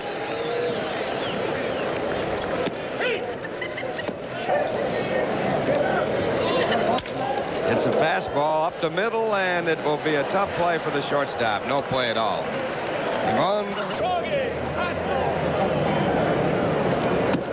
Pitching a certain plate. Runner goes. The ball is taken. The throw by Ozzie Virgil is not in time, and Strawberry has his 5th stolen base in 6 attempts. The problem with that ball hit right at you is that you can't judge for a minute how hard it's hit. Look out, that one's deep and high and out of here. Darryl Strawberry with a towering 3-run home run down the right field line, and it's 6-3 as he puts the Mets on the board. Changes the picture of things, doesn't it, Stevie? You're not kidding. Yes, it does. 6-3 ball game now. Darryl Strawberry hops on this down and in slider. His 2nd home run in 2 years off of Charlie Hudson. He powdered a down and in fastball last year on June 15th. Hudson has never beaten the Mets. He had no record against them last year. Now watch how this breaking ball just sweeps right into that kitchen. That ball wasn't as in as I thought it was. And Darryl has himself a 3-run dinger. Mookie Wilson, ground ball to short. Strong throw by De Jesus, and the inning is over. But Darryl Strawberry's 4th home run and 6th, 7th, and 8th RBIs of the year have put the Mets back in the ball game. It's now 6-3 as we go to the bottom of the 5th inning after this word from Dotson. With a record fast feet. Here's a 3-2 pitch, and it'll be right at the shortstop. Gardner hauls it in, and Dwight Gooden works a perfect inning. So both pitchers perfect in their first inning of work. And they play about 80, 90. They play more than that, and they play a whole lot that aren't scheduled. Struck him out. So Dwight Gooden matches David Palmer and retires his first 6 batters, recording his first strikeout. And the score. Here it is. Salazar, who does not hit that well, puts the ball in play with authority, and now his heart just stopped as Hernandez made an outstanding play. Took a short base hit away from Salazar, who cannot give up too many base hits. Here's another angle, and he slaps the ball with authority. Nice play by Hernandez. Oh, he can do it all over there at first base. He can pick it. And so both pitchers still working on a perfect game thanks to Keith Hernandez, at least for the Mets side of it, with 2 hits in the 10th. And the winning RBI was by Jim Thorpe. Jim Thorpe. A great Olympic champion. Fastball, strike 3 called at both pitchers. Have pitched perfect ball through the first 3 innings. The score at the end of 3. Little picked off by Dwight Gooden. And he's tagged by Keith Hernandez. Little had on his mind, I'm going to steal this base. And he was caught. He was anticipating Dwight Gooden going home, and that's one thing that pitching coach Mel Stottlemyre has been talking to Dwight about. It's a very interesting thing. You try to talk to your pitcher about the guy at first base, but not to the point where he forgets the hitter. Got to remember that he's got to worry about the hitter. Well, Tim Raines still the batter. 1 ball, 2 strikes. Big pickoff right there by Dwight Gooden. 2 out. Raines takes a curveball, strike 3. So Dwight Gooden strikes out Tim Raines to end it here in the bottom of the 4th. And after 4 complete in Montreal, no score. The expert. The 1-2 pitch. Ooh, another good pitch. Strike 3, and Andre Dawson's not happy. It's a fastball on the inside. A nice sequence of pitching. 2 fastballs, a breaking ball, and Andy, it looked like was tough. And a 2-2 pitch. Good heater right there, strike 3. This kid is cruising. Dwight Gooden. Struck out 7 in 5 innings against the Expos at Shea. He's got 5 now, and that is some dead red. Ooh. Laser beam fastball around the letters. You're not going to hit that pitch. If you hit it, you're going to pop it up. You throw it back. I think we're going to mismatch this inning right now. Here's another good one. League in a lot of hitting departments, when they look like that, that gives you an idea of what he's thrown. Oh, somebody's, yeah, they're going to check his birth certificate. Strike 3. 3 up, 3 down, 3 Ks for Dwight Gooden in the 5th. No score after 5 here in Montreal. Oh, there's a good curveball. Salazar. All he can do is watch it. 1 down. As Bob Gibson used to say on pitches like this, you might as well take it because you're not going to hit it. So with 1 down, the batter ball. Well, there's a good heater, by the way. Strike 3.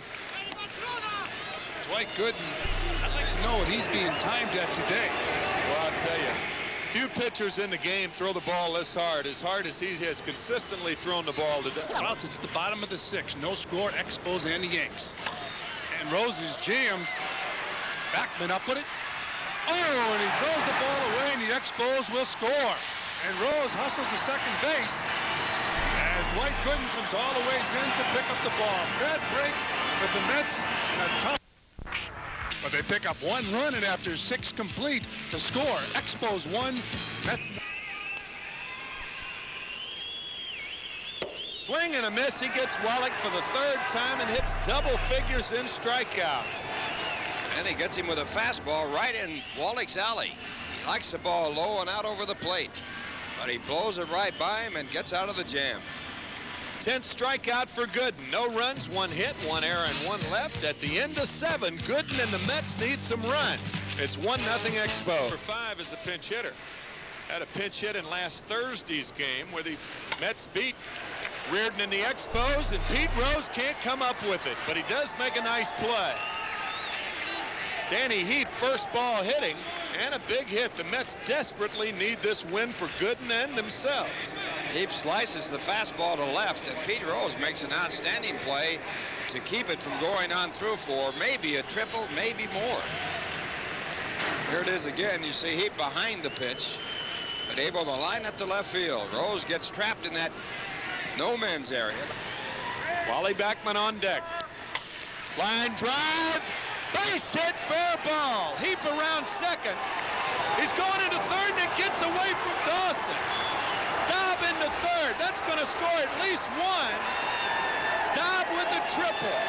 Boy, it's been a long time since Rusty Staub's had a major league triple, and it's now a 1-1 ball game. How about them apples? If it's scored as a 3-base hit, it's the first 3-base hit for Rusty Staub since 1980. Rusty getting 2 in 1980. And he's had only 47 in his major league career. Here's Heap to score the tying run. And we'll wait while they score it. It is being scored a two-base hit and an error charge to Andre Dawson as he can't play the carom correctly. So Rusty doesn't get the three-base hit, but he does tie the ball game, and he ends up at third. So a big hit by Rusty Staub following an equally big hit by Danny Heap. You got to be on to be driven in. Here's Backman. He's 0 for 3 looking for that first hit, and the Mets need a go-ahead run. Ross Jones running for Staub. Pitch out. Oh, boy, they got him at third base. I don't believe it. Davy Johnson's going to argue, but I think Tim Wallet blocked him off from the base. But if you got the ball, that's legal. Here's the pitch out. And the throw to third base. And the call on 3 hits. There was 1 error and 1 left. And at the end of 7.5 in a good ball game, it's 1-1. Montreal Canadiens. This one ripped to right center field. It'll be extra bases. Hernandez on his way to second base and pulling in there with a double.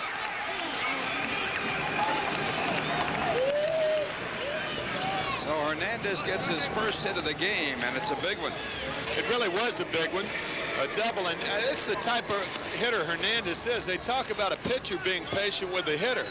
Well, Hernandez was patient with the pitcher then. He kept fouling off good breaking balls from Greg Harris, and now he gets a pitch to rip and takes care of it. So the go-ahead run at second base for the Mets here in the top of the 11th. With that big bat, he just can't stop it in time. Bat carries the hands through. Ground ball in the hole. It's through in the left field, a base hit. Hernandez will try to score. Oh, his throw is way offline, and the Mets go ahead 2-1. And on the throw home, Foster goes down to second. You know, to George Foster's credit, he is doing a lot of things this year that he didn't do last year. And one of them is take the extra base. Good piece of base running. His hitting ball's well hit, and a lot's been said about Pete Rose's arm in left field, but on that wet artificial surface, I don't think any left fielder would have thrown him out. And George Foster alertly goes to second. And the score at the end of 10.5 innings, the Mets 2 and the Expos 1. Strike 3. So Jesse Orozco gets his third strikeout. This gives you an idea again how sharply Jesse can break off that slider.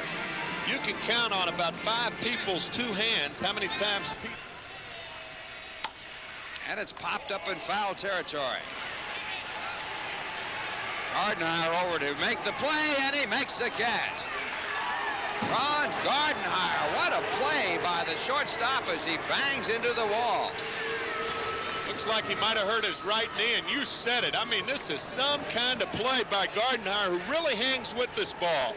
He's got the better angle. He waves off Hubie, and now slams into that side right there, right into the stands. And when you don't think it's there, it comes a lot harder at you, doesn't it, Ralph? Boy, it comes up and it solid. doesn't move either. I mean, he pounded that wall. What a play by Gardenhire. Oh, that is a gutsy play there by Ron Gardenhire. 2 men away, and Raines the batter. Home run in the series at Shea Stadium. Struck him out, and that's the ball game. Jesse Orozco with a brilliant performance, striking out 4 batters in 2 innings, and the Mets win it by a score of 2-1. A 1-2-3 inning for Jesse Orozco, and the Mets come up with a split, and they go home now for a long homestand. We'll be back with a wrap-up and an interview by Fran Healy in just a moment, right after this message. 2-1 in 11 innings. What a game pitched by 19-year-old Dwight Gooden. As I said before, didn't pitch good enough to win. That's bad. All right. 7 innings, 2 hits, only singles, 1 unearned run, struck out 10 and walked 1. No decision. Let's go to the videotape. 1-0 Expos, top of the 8th. Rusty Staub, pinch hit double. His 73rd pinch hit. And Heap, who had pinch hit earlier, scores, ties the game at 1-1. Dawson fools around with that ball like it's a marble. All right, but the next pitch, Ross Jones, the pinch runner, is picked off. Come on, Ross. But top of the 11th, 2 outs. Hernandez on second. Foster with a base hit. Rose up with the ball. Here comes Keith, though, to the plate. Too late. Mets win 2-1. The hottest team... Knows no bounds. He is a gun-ho type guy. Ed Williams we're talking about. 1-1 count. They picked him off. Goodbye. Darling with a good move, and Wilson picked off at first. Well, I think the Phillies will attempt to run today. And right there, Ron Darling with a good move gets Glenn Wilson, who wasn't even close getting back and wasn't that far off the base.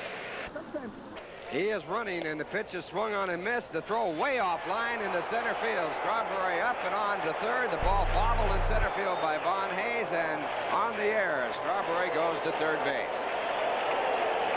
Darryl Strawberry had everybody excited. Ozzie Virgil, who made a good throw last inning, right now making a bad throw.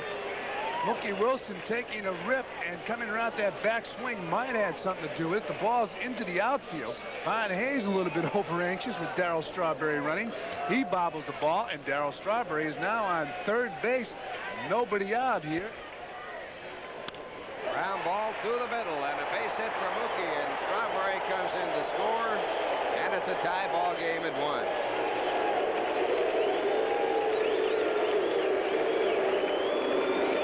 Well, with that move in the batting order, Mookie Wilson's role has changed, and he has gone from a stolen base artist to a guy who has to drive in runs. Right there, he drives in Darryl Strawberry with a base hit up the middle. Strike the count. And Foster pops it up. Second baseman Sam Well over to make the call. Back there is Matuzik. They run together, and now coming in from third base on the catch is Wally Backman, and Oquendo moves on down to second. Heads up base running as the Mets pick up a run on the shallow fly ball with the Phillies running together. You mentioned it, Ralph. Heads up base running by Wally. Order. And after 7.5 here at Shea, the Mets trail 3-2.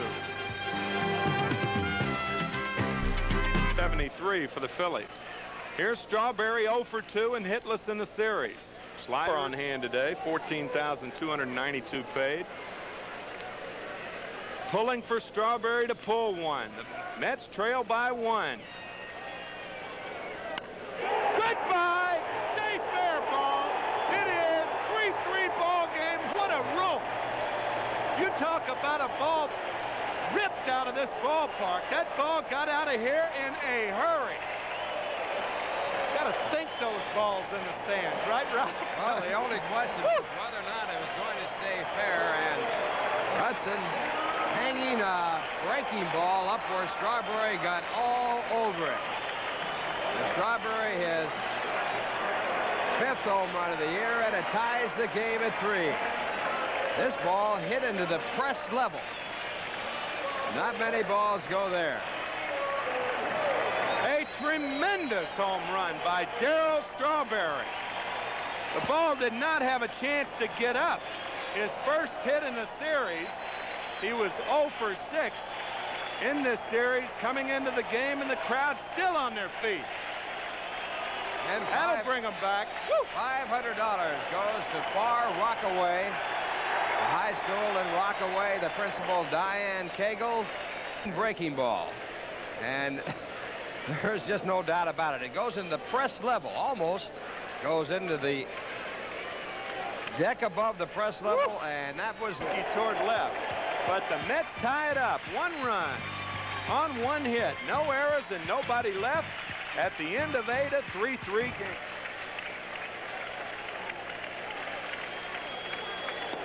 Did he go? Yes, sir. Strike on the outside.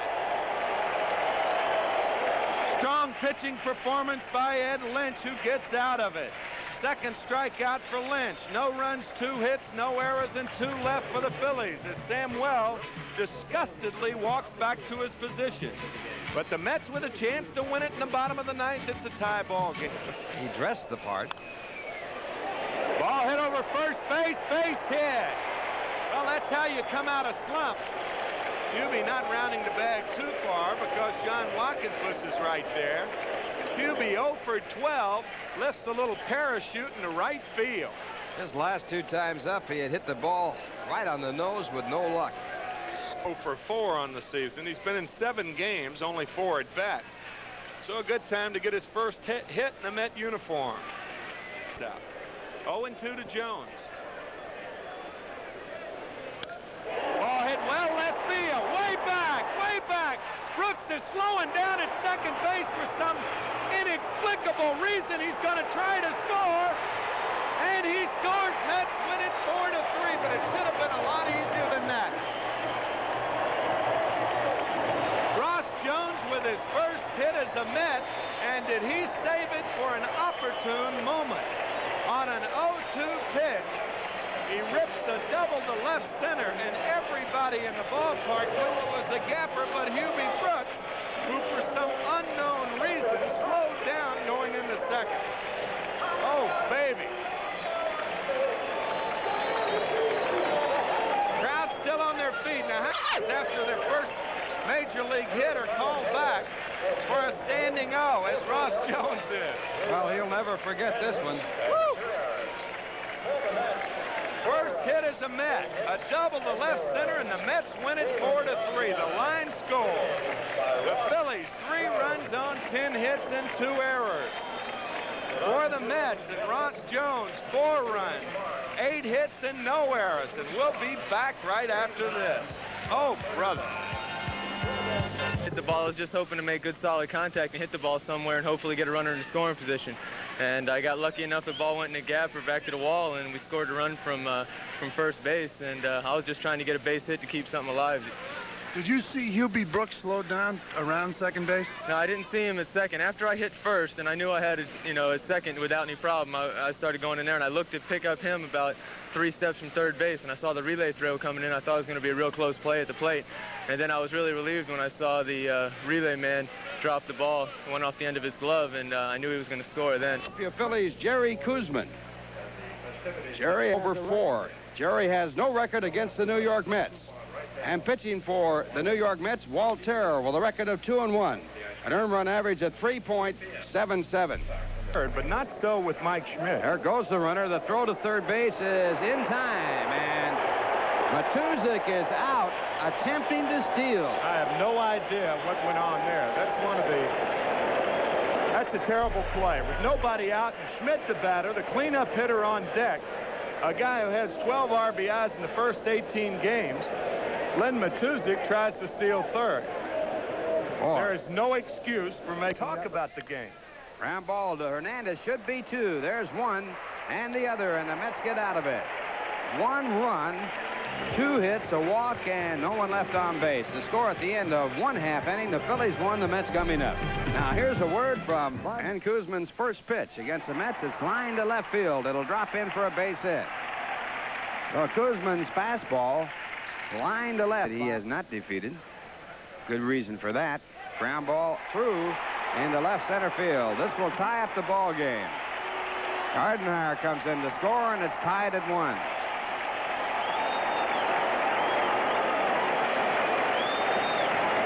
So the Mets quickly bounce back to pick up a run on the RBI by Foster. A rejuvenated George Foster. Ball down and in. His 17th RBI in the last 17 ball games. Gardenhire scores easily, and again, that should have been a double play ball. To stay in there, it means you're jammable. And Darrell gets jammed on that pitch. But you got to remember, all good hitters get jammed because that means they're going into the ball. On 3 hits, they leave 2 in the score. At the end of 1, the Phillies won and the Mets won. Now here's the breaking ball, little tap. Koosman makes a good play, and Oquendo's out, and they're 2 away. I beg your pardon, they're safe at first base.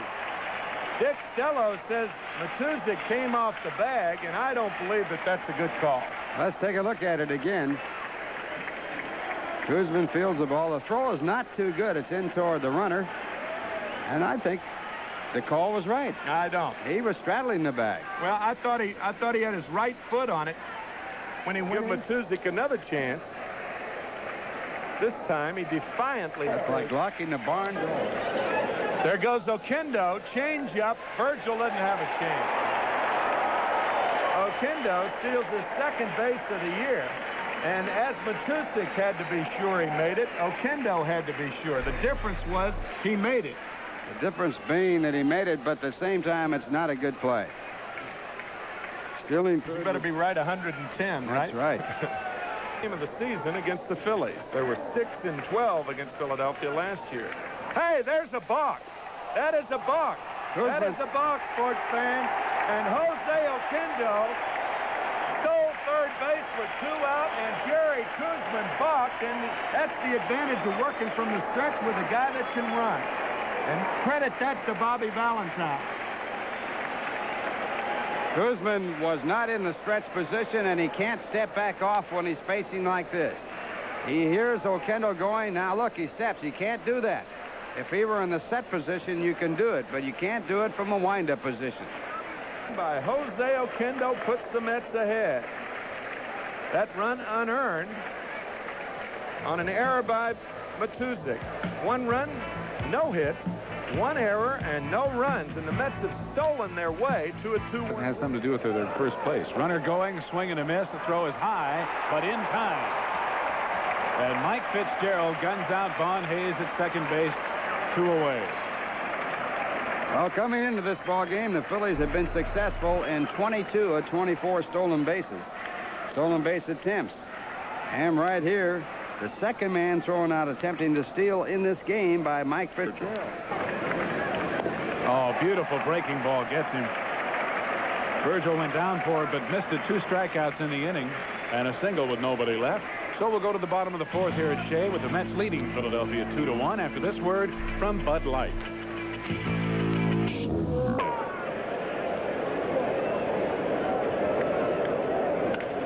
A shot into the gap in right center field. It's in there. Cut off and bobbled by LaFay. Strawberry rounding second. He'll go to third. Here comes the relay. There will be no throw.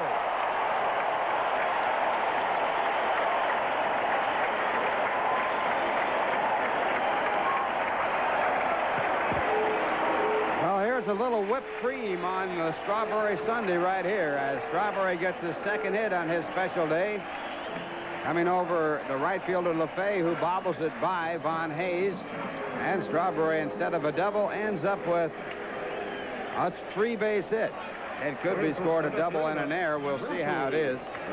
So the Mets have a runner at third with no. Infield is in for a play at the plate. And right to the second baseman Samuel and through. A base hit and an RBI for Wilson as Strawberry scores, and it's 3-1 New York. And he's picked off. And a ball hits him in the back of the head. Going on to third now as Wilson comes up with it. And nobody's at third, and the ball's going to go near the dugout. Schmidt to home. And Mookie's out. What a wild ball game this has been so far, and that wild play typifies it. First they had him picked off, then he had second base, then third as Schmidt was not covering. But it does. Now he flips on over, gets back to his feet. The ball going in the left center. Mookie goes to third, no one at third base, and the Mets get a bad break here as the ball hits the facade and stays in play. If it goes into the dugout, Mookie would have been allowed to score. So there, nobody left. 3-1, New York leads after 4 here at Shea. And now here's a word from the good old guys. And a ground ball on the right side. Gardenhire with a great play, and the inning is over. Ron Gardenhire extends himself fully to pick it up on the short hop and throws out LaFay. 1 run for Philadelphia on 3 hits and 2 men left. In the middle of the 5th, hard smash at Hubie Brooks, and he makes the play to end the inning. So DeJesus hits it hard, but it's turned into an out. No runs, 1 hit, and 1 left to score at the end of 5.5 innings. The Mets 3 and the Phillies 2. Now here's a word from Dotson. Fastball lined to left field. Wilson tries for it, can't get it. It bounces away.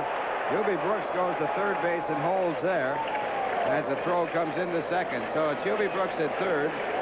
Mike Fitzgerald on at first with his 2nd hit of the year. And the batter due up the pitcher, Walt Terrell. Well, it looked like Wilson got a late jump on this ball and kind of got himself caught in between. He was going to dive for it, and then Ross Jones is going to pinch hit for Walt Terrell. The Herald. Koosman will stand to be the losing pitcher should things not change, should the Phillies not tie the ball game or take the lead. He cannot win it, however, and Kevin Gross, who has been up twice, comes into the ball game to replace Koosman, who gets a nice hand. Of course, Koosman's still responsible for the base runners. Fitzgerald at first and Brooks In place of Jones, so it'll be Rusty Staub as the pinch hitter. Still no hitter. Petrie of the Tigers has now pitched 7 innings of no hit. And it's a base hit to center field. Hubie Brooks scores from third. Mike Fitzgerald goes to third, and the Mets lead by a score of 4-2 as Rusty Staub comes through.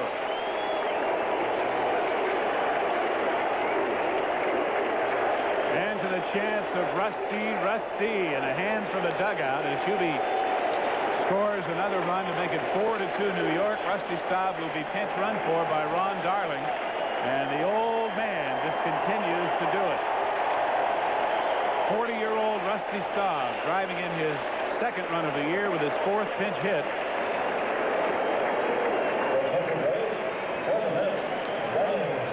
Oh, the Mets add on. They lead 4-2, still have runners at first and third, but the Mets get one on 2 hits, and they leave 2 in the score.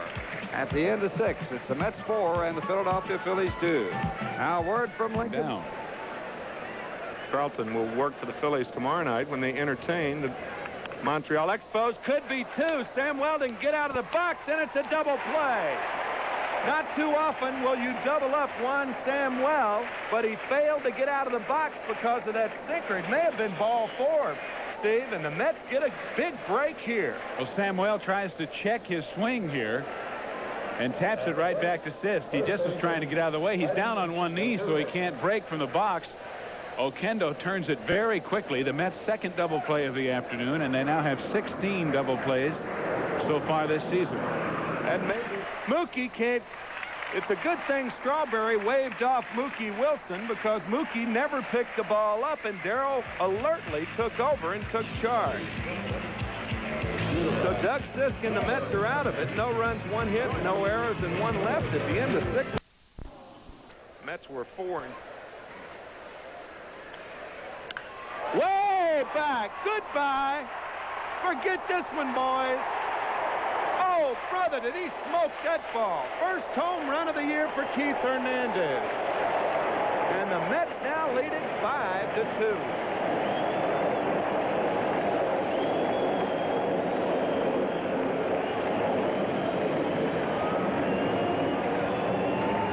Hernandez with only 4 RBIs coming into the game. He now has a 6-game hitting streak with a single and a home run today. His first home run of the year, and there was no doubt about it from the time he hit it. Watch this ball. Down and in. Hello. Goodbye. And it wasn't really that far down. Keith got all of that ball. He won't hit many. And he hits it hard just about every time he hits it. None harder than that one right there. A tracer over the right field fence. What a rocket that was. Woo! First home run of the year for Keith Hernandez. The Mets lead. Well, as far as his record is concerned, you can see he doesn't have an ERA. He has not allowed an earned run through his first 5 appearances. And that 2-0 record in play. As does Sisk. We'll see what the 8th. There's the stride. Another beauty. 2-2. So much for his penchant of wildness. 3 straight strikes for Jesse Orosco. And this is some kind of El Swervo here. Boy, this just eats up left-handed hitters. That ball was not in the strike zone. I mean, that ball broke. It almost started at which has been a very effective off-speed pitch. Breaking ball gets Virgil. Second strikeout for Orozco. A bad ball, but Ozzie swung at the illusion of a strike. No runs, no hits, no errors, and one left at the end of 7.5. It's the Mets.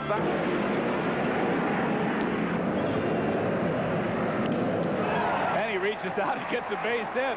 Here comes Hubie around second. He'll score. The ball gets by both outfielders. And Jesse's going to motor into second base. A mix-up between the left fielder Wilson and the center fielder Maddox as they let that ball go through. And that's going to have to be another error, allowing Jesse to go to second. Going to be an error on left fielder Glenn Wilson, and this is why National League pitchers have been pitching around Orozco. Base hit on a tough 0-2 pitch. This has been the weirdest game I think I've ever seen. Everything has happened. For the ninth, 6-2 New York. Here in the ninth. And strike three.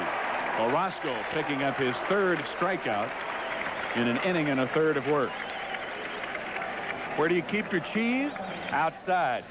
Some dead red on the outside corner. Ivan had no chance, and few hitters would on a pitch like that. And another strikeout for Jesse. 3 in a row and 4 in an inning and 2/3. The man who came over for Jerry Kuzman. Well, I mean, some kind of action on that high fastball. Stolen base. Strike one. I think so. Well, no, he struck out against him last Friday. That's right. And strike three call. Jesse Orozco strikes out the side in the ninth inning to win his 4th save. He strikes out 5 Phillies in 2 innings of work. And the Mets are in first place by a half a game over Philadelphia with a 6-2 victory in the final game of this 3-game series here at Shea. Home cooking on Strawberry Sunday, and Tim and I will be back with a wrap-up. Kiner's Corner to follow, so stay with us after this word from Budweiser. Ruthven by a score of 8-1 at Shea Stadium. The Cubs scored. They're only running the 6th inning off 19-year-old Dwight Gooden. Mel Hall's ground rule double drove home Gary Matthews, but the bottom of the inning was a nightmare for the Cubs. On the hit and run, ace pinch hitter Rusty Staub came through again for the Mets. His single drove home 1 run. Then another scored on a throwing error, and it sure wasn't over at this point. The next hitter, Keith Hernandez, at the plate. He strokes this home run. It goes to right. The Mets lead by a 4-1, and they lead that quickly. Moments later, some shaky fielding hurt the Cubs. Darryl Strawberry lifted this pop up to short left field. Ron Say first hesitated, then tried to dive for the ball. Runners were on second and third. That's not the kind of play that you want to see the Cubs execute. Tim Stoddard replaced Ruthven, and Hubie Brooks reached out to stroke a single to center, 2-run score. The Mets added 2 more, beat the Cubs 8-1. The Mets are in first place in the National League East. Battle, yes, for first place in the NL East. The Mets beat the Cubs 8-1. The Mets at 13-8 by themselves on top. Another 10 strikeout performance by the super rookie, 19-year-old Dwight Gooden. He went 7. He is exciting. And the Mets broke it open with 7 in the 6th. 2 on this Keith Hernandez home run for Keith, his 2nd in 2 games. This made it 4-1. Mets over the Cubs 8-1. While in Chicago, the Yankees... Cubs 8-1 to win the battle for first place in the National League East. Dwight Gooden came out throwing flames. Look at him here as he strikes out. Gary Matthews, one of his 10 strikeout victims in just 7 innings pitched.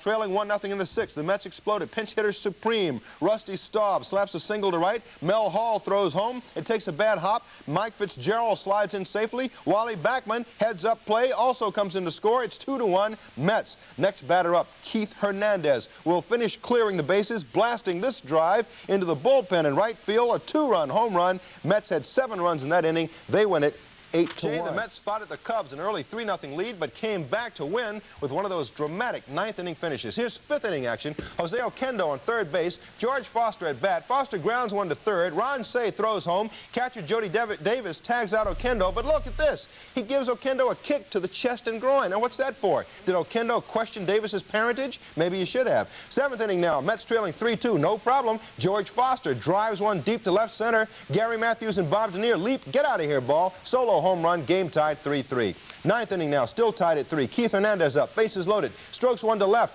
Henry Cotto makes the catch, but Danny Heap tags up, scores the winning run. 4-3 Mets. That's the way it ends. Ed Lynch, the winner, with 4 innings of superb relief. The Mets are still on top of the National League East. 4-3. Lynch came on, pitched a beautiful game, shut him out the rest of the way, came on in the 6th. But the boo of the week goes to the fans. Where are these fans? I mean, everybody says, oh, I love the Mets. How come they don't go to the game? Only 11,000 people came out. Here's a first-place club playing exciting baseball, and certainly they deserve better support than 11,000 fans. All right, let's go to the videotape. Last night's game. 3-0 Cubs, bottom of the 4th. Hubie, ground rule double. A tough break because it bounced into the stands. Foster scored. Otherwise, Strawberry also would have scored, but he had to go back to third. That made it 3-1. Bottom of the 5th, rainy wild pitch. Backman scored to make it 3-2. That's the way it stood till the bottom of the 7th. Foster came up and boom! There it goes. Long drive, left center. Matthews and Denier leap as high as they can. Forget it. 3-3 game. Bottom of the 9th, Danny Heap, pinch hits. Line drive, left field. Matthews coming over. He can't get it, and the ball rolls by him. Here comes Heap. On his way around second, heading for third. Actually, they could have waved him in, but because there were no outs, they figured play it safe and held him up. So, after 2 intentional walks, 3-2 pitch to Hernandez. Fly ball, deep left field. Henry Cotto with a catch. No play. Heap tags and scores, and the Mets win it 4-3. 4 straight wins. They're 6 out of 6 in one-run games. First place Mets made it a record of 14-8, beating the Cubs 4-3. And a little flare-up last night, 5th inning, when Jose Oquendo looked to score from third. It appeared Oquendo slapped the catcher, Jody Davis. He kneed Oquendo, and it was Darryl Strawberry and others to the rescue. Now, on to the 9th inning. Bases loaded for Keith Hernandez. Did the job. Fly ball, sacrifice fly, scoring Danny Heap. That broke it up. Mets' 8th come from behind win, beat the Cubs for a 3-game sweep. Last 19 games, a span in which he's hit 283. Oh, boy. Way back. Way back. Is it out of here? Yes, sir. 3-3 ball game.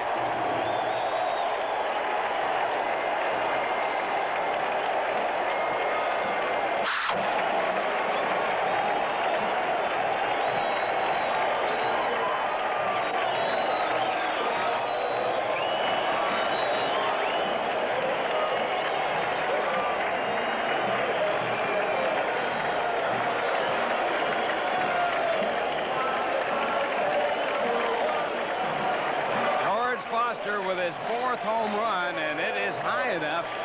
The question was it far enough? It is just out of the ballpark at the 371 mark, just over the reach of the jumping outfielders. So Brewstar sees the ball game tied up. So it's a 3-3 ball game. The one problem with that sinker is when it's up, those high sinkers go a long, long way. Here, lead of Tim Leary. Fastball got him. 2 strikeouts in the inning for Lynch, and 3 in his 4 innings of work. 4 strong innings from Ed Lynch as the Cubs go in order here in the 9th. Chance for the Mets to win it in the bottom of the 9th as it's tied 3-3. Strike on the outside. Ball hit well to left field. Can Matthews get to it? No, sir. And it's going to roll all the way to the wall. Heap's going to have at least 3. And Valentine held him at third. Danny Heap with his 5th pinch hit of the year. Oh, brother. It's tough to pinch hit off the bench. It's tougher to run off the bench, isn't it? Right here, Heap slices the ball into the left field corner. Gary Matthews elects to try for it. And he can't get to it. It goes on by, and it looks like it could be at least a 3-base hit, maybe a home run inside the park. Heap on his way to third with no one out. Valentine plays it safe, and Heap is held at third base. So now the Mets have a runner at third. They're going to walk the next batter. And that next batter is make a throw. It's hit that's shallow, and because of that, Henry Cotto is going to replace Gary Matthews. Reheated. Fly ball left field. That's going to do it. Cotto's back, but Heap's going to score easily from third base as the Mets win it. Keith Hernandez with a sacrifice fly to left field. Even though his hitting streak is stopped at 7, I think Keith is more happy for that game-winning ribby route. No doubt about it. They won the ball game with a sacrifice fly. The Mets now have come from behind in 8 ball games. They have won their 6th ball game, 1-run ball game without a loss. And here it is again, 3-2 the count. Hernandez gets a pitch that's up a little bit. He puts it in the air. That's all he wanted to do, to get it deep enough where Cotto had no chance to throw out the runner. And the Mets pull off the win, 4-3. They remain in first place. They have won 14 and lost 8 of their first 22 games. And 4 of their last 5 as Hernandez rips the high fastball. Look at that great reaction from our camera. He's out. That's the happiest out he'll ever make. Look at this. All right. Line score on the game, 4 runs, 12 hits, 2 errors for the Mets, 3 runs, 8 hits, no errors for the Cubs, and we'll be back right after this. 4-3. And pitching for the New York Mets, Ron Darling with a record of 1-2, an earned run average of 5.14. Pounded on things. Ball hit well to left, way back. What a rocket shot out of here. Hubie Brooks' 4th home run of the year. And the Mets are on top 1-0.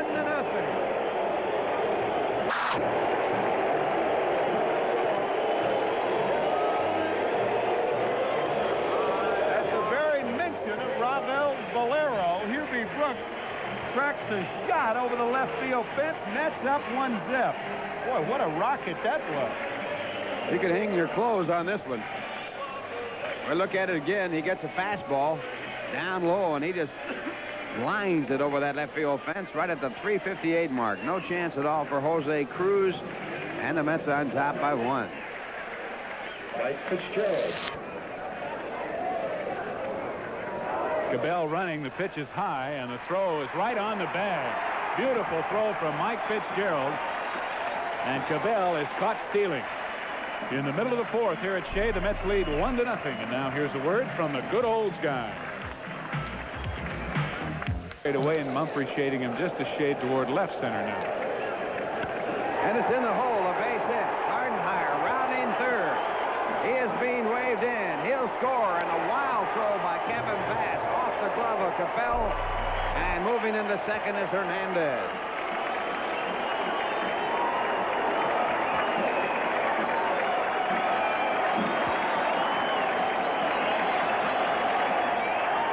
Hernandez picks up his 9th RBI of the year as a sharp single sort of dies in the wet grass. Gardenhire motoring and expecting a close play at the plate, but you see the ball sail toward the third base bag on the throw by Kevin Bass, and Gardenhire scored without a play to make it 2-0 New York.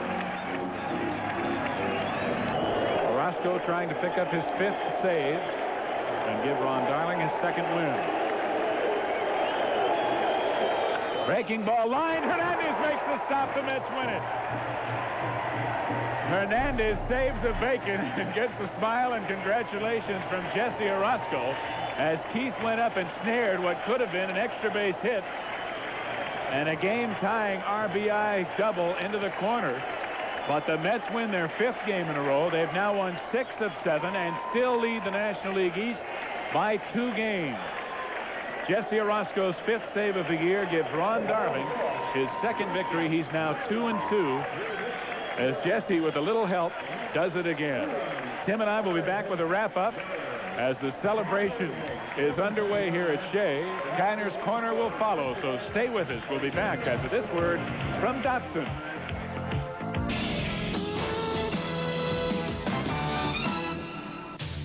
Last night at Shea, Ron Darling, who had worked the first 8 innings, giving up only 2 hits of the infield variety versus the Houston Astros, rooting for Jesse Orozco to get the last out, and Jesse does just that. A line drive off the bat of Jerry Mumford as the Mets win their 5th in a row by the score of 2-0. Their 6th of their last 7 and their 9 of their last 13. Hubie Brooks also with a big solo home run as the Mets machine keeps on rolling. At 2-1, an earned run average of 2.63. He's had 36 strikeouts, and he's walked 15. And he went after a bad pitch, and Dwight Gooden strikes out his first batter. That's where Gooden's most effective, that high-riding fastball. Might say it's certainly out of the strike zone, and it was ball. Are usually of the quality brand of pitchers. 2-2 pitch, strike 3. So Dwight Gooden has struck out his first 2 batters as this game gets underway. Fastball right on the outside part of the plate. What a pitch. That ball going away from Craig Reynolds. And Eric Gregg punches him out. 2 in a row for Gooden. So 2 strikeouts on the first 2 batters, and now the batter. Mets 3-0 this season against Otori's Braves. 1-1 in the Mets second. Rick Mahler's pitch to Hernandez, base hit, left field. The Mets took the lead by a score of 2-1. In the Mets 6th, Strawberry beat out a bunt. Mookie Wilson on the hit and run, base hit right field. Claudell Washington couldn't get the handle on it. Strawberry put the Mets ahead 3-1. Good D by the Mets tonight. Take a look at Mookie Wilson streaking towards right center field. Strawberry cutting over. Mookie with the catch. And then in left field, George Foster with the diving catch. Jesse Orozco relieved Doug Sisk and with 1 pitch got a double play. And watch Hernandez at first base scoop out Gardenhire's throw. Orozco's 6th save. Ron Darling went 6 innings for the win. Elsewhere in the National League, the Cubs blanked the Dodgers 7-0. Cincinnati over. Average of 4.85. And pitching for the Dodgers, Fernando Valenzuela is an earned run average of 4.85. And this is his first appearance. He has good concentration, amazing concentration, as a matter of fact. Struck him out with a fastball. So Gooden gets his first strikeout, and he works a 1-2-3 inning. The score at the end of 1. And a line drive to left field off the fastball. Mookie will try for 2. Here comes the throw from Mike Marshall, and it's not in time. So Mookie gets the first hit of the game. Tell you, Valenzuela walked 2 guys in the first inning. Otherwise, I think he'd go to the screwball in this situation. But he was probably overly concerned about walking another hitter, especially a guy who can steal a base. And he throws a heater right down the middle of the plate, and Mookie Wilson has a double. And he has batted .520 in the 8 ball games with 13 hits. There goes Mookie. The throw by Yeager. Mookie goes in safely, and Mookie almost slid too soon. He was coming to a halt and just did get in. Had Mookie been thrown out there, he would have been thrown out at second. Now watch this slide. Guerrero comes down with the tag too soon. Now the tag's there, and now Mookie just kind of skidded in. He must have started that slide 12 feet away from third base. Looked like he was swimming in. Yeah, it was a belly crawl. And a base hit to right field. So Hubie singles to right field. Mookie scores from third base, and the Mets lead 1-0. A good piece of hitting by Hubie Brooks. The ball's out of the strike zone, and Hubie, an outstanding 2-strike hitter. Rear end out. Mike Fitzgerald. But the bat head's on the ball, and the Mets lead 1-0. Dwight Gooden gets his first major league base hit. Oh, this is a pretty good pitch. A screwball over the plate. I would imagine Dwight Gooden will get that ball, and they have asked for it. Pretty nasty pitch to go down and golf. Runner to second base, and then the roof fell in. There's a good throw to first base, and they got him. Hernandez to Gardenhire score that 1-3-6. Right here, Marshall breaking from first base. Hernandez takes the throw and then throws on down to Gardenhire, covering that second base for the easy put out. So the Dodgers sending only 6 men to the plate in 2 innings. No runs, 1 hit, no errors, and none left. Throws it in. All the time you're thinking it's his head. Valenzuela takes strike 3. Nice going. 3rd strikeout for Gooden. 2 balls hit hard, but the Dodgers go down in order. And after 5, a pitcher's duel at Dodger Stadium. 1 strikeouts, the first rookie to do so since Herb Score did it. And there's a base hit up the middle. A bullet past the head of Valenzuela. So the Mets have runners at first and second, 1 away. We're in the 6th inning, and the Mets have the lead 1-0. 6th hit in the ball game for New York. Right over Valenzuela's outstretched glove. He ducked and put the glove up at the same time. Looked like he was hanging his coat on a hook 60 feet 6 inches away. Mookie Wilson with a good night. A double, the only run scored in the game, and he walked. Base hit right field. Hernandez has a bad leg, remember. Valentine's going to send him now. He holds him. Good play, Bobby Valentine. Hernandez would have been a dead duck at home. Terry, you need a base hit to score. Breaking ball, high chopper. Guerrero will have to hurry, and he can't make the play. A throwing error probably will be given to Guerrero. However, it may be a base hit. We'll see. They scored it a hit. Tough play. That is a tough play. Fitzgerald does not have great speed. Guerrero really had time to get him if he'd made a good throw. He had a long throw to make, muscled up on it, and it floated outside. Monday had no choice but to come off the bag, or another run would have scored. 4 singles in the inning. There were no Dodger errors and 3 left. The Mets have now stranded. Fastball struck him out. Fitzgerald was sitting inside. The fastball went away, but a very effective one nonetheless. Well, Gooden's fastball moves so much, especially about the last 10 feet. Sometimes it doesn't make any difference where the catcher sits, because it can go either way.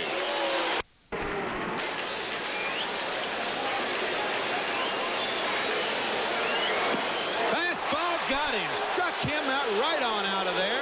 5th strikeout for Dwight Gooden. No runs, 1 hit, no errors, and 1 left. Woo! Take a look at this, folks. This is right down Broadway, baby, right there, and Guerrero couldn't do anything about it. Probably because he wasn't looking for the pitch in that location, and it got there quickly. Totally locked him after 6. 2-0 New York. Now a word from Budweiser. Struck him out with a fastball. Maldonado struck out, and Gooden picks up his 6th strikeout. Steve Yeager. Well, I don't know what you can say about that. It's just dead red, high cheese, and there's no way Maldonado could catch up to any. The first man to go through the sound barrier, and Yeager is struck out. So Gooden with a blazing fastball gets his 7th strikeout. No runs, 1 hit, and 1 left at first. And the score at the end of 7. It's the Mets 2 and the Dodgers nothing. And now a word from Budweiser. He has a great deal of ability, and he's only 19. Fastball, strike 3. Number 9 for Dwight Gooden. And 1 out in the 9th inning. Third baseman, Pedro Guerrero. Right here, Terry Whitfield coming back from Japan where he played. Seeing more smoke than he ever saw. Inside heat fouled off into the breaking ball gets him strike 3, number 10 for Dwight. And the 3rd consecutive game that Dwight Gooden has struck out 10 batters. Mike Marshall. Boy, this is a wicked curveball. You just can't throw a better one. Guerrero unable to even hang in there as Gooden just busted that off. And so Gooden is just an out away from becoming the youngest Met pitcher to ever pitch a shutout. The first 2 here in the bottom of the 9th. The fastball. 1-1. Strike 2 at the knees.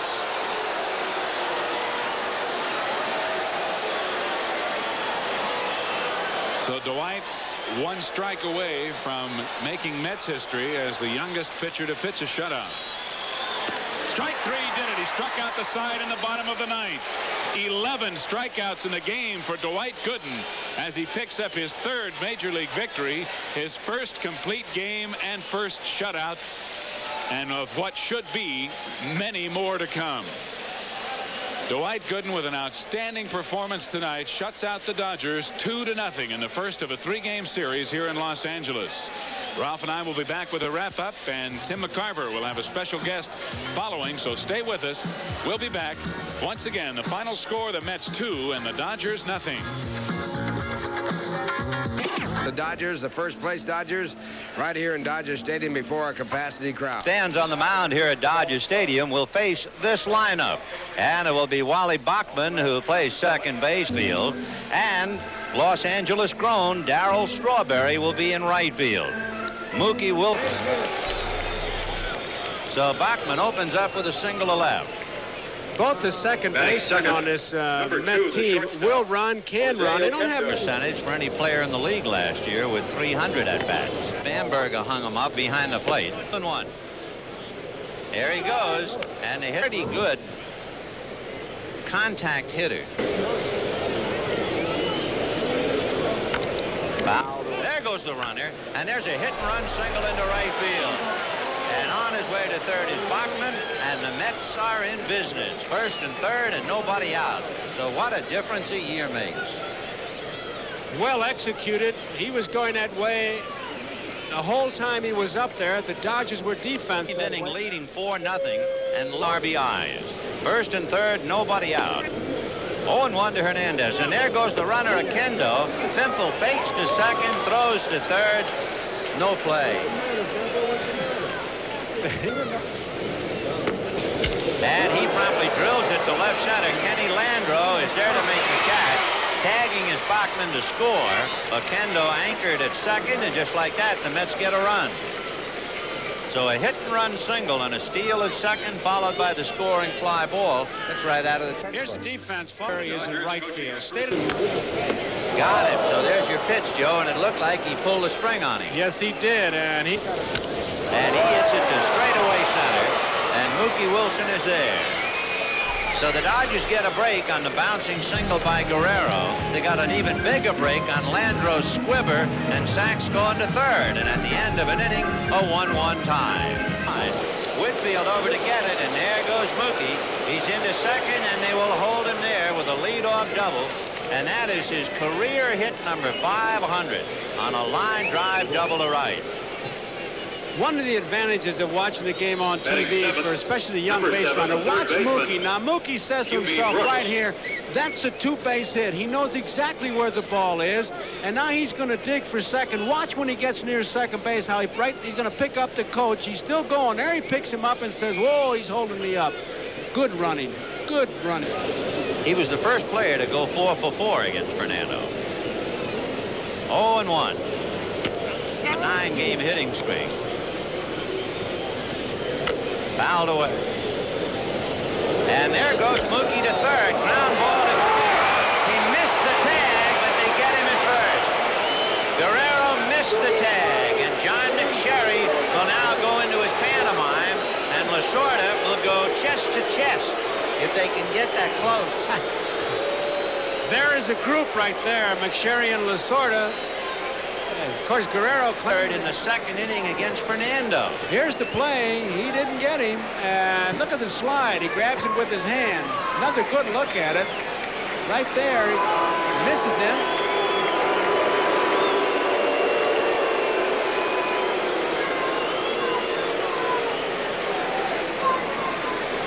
We got all the angles except with that new camera. Look at that. Well, live by the sword, die by the sword. The Dodgers made an awful lot of money on a running game for years out here, and the Mets are putting it to them. The game, second inning, have to play the infield out. Ball. 1 ball, no strikes. Strike in the lead. The 2-1 pitch. Ground ball, base hit. And the run is in. So Mike Fitzgerald, the local boy, who in last night's game had a base hit and a run batted in, comes right back to knock the Mets out in front 2-1.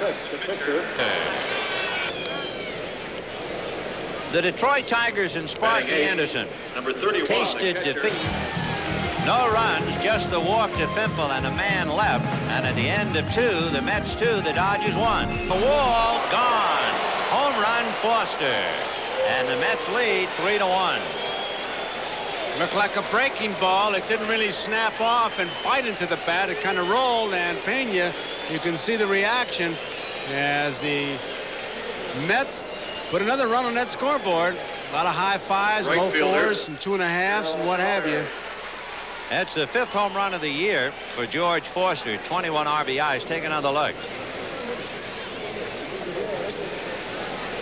Stubbs goes back, but he got a feeling it's gone, and it is. Right there, he thought, I'm going to run out of room here. And at the end of 2.5 innings in a row, 1 away. And the batter, Franklin Stubbs. Left fielder, Franklin Stubbs. He was able to pull that ball a little bit to the outside part of the plate, but Backman was right there. The Dodgers, struggling for runs anyway, could ill afford to have a line drive hit at somebody. They can all. The Mets 3 runs, 6 hits. The Dodgers 2 runs, 5 hits. His career high. He had a 10-game hitting streak in 1981. Boy, are we ready? Huh? I mean, the ball is barely into right field, and we got that note. Yes, sir. Looked like he might have got jammed a bit. Handcuffed him, but he still had enough of that bat speed to hit Brooks. He's not going. And there's a drive to center coming up. His Landreau. It'll fall for a hit. Brooks is going to third, and there'll be no play there. The throw goes into Sachs. He decoyed him is what he did. Looked like Brooks was going to stop at second base and then shifted gears on him like he had 4 on the floor. So Mike Fitzgerald, 2 for 2 as he hits a little fly ball single to center. Landreau comes up with the ball, and he looks, and now he says, oh, he's not going, and whoops, look at here, he went. Now he slows down right there, and then he picks it up.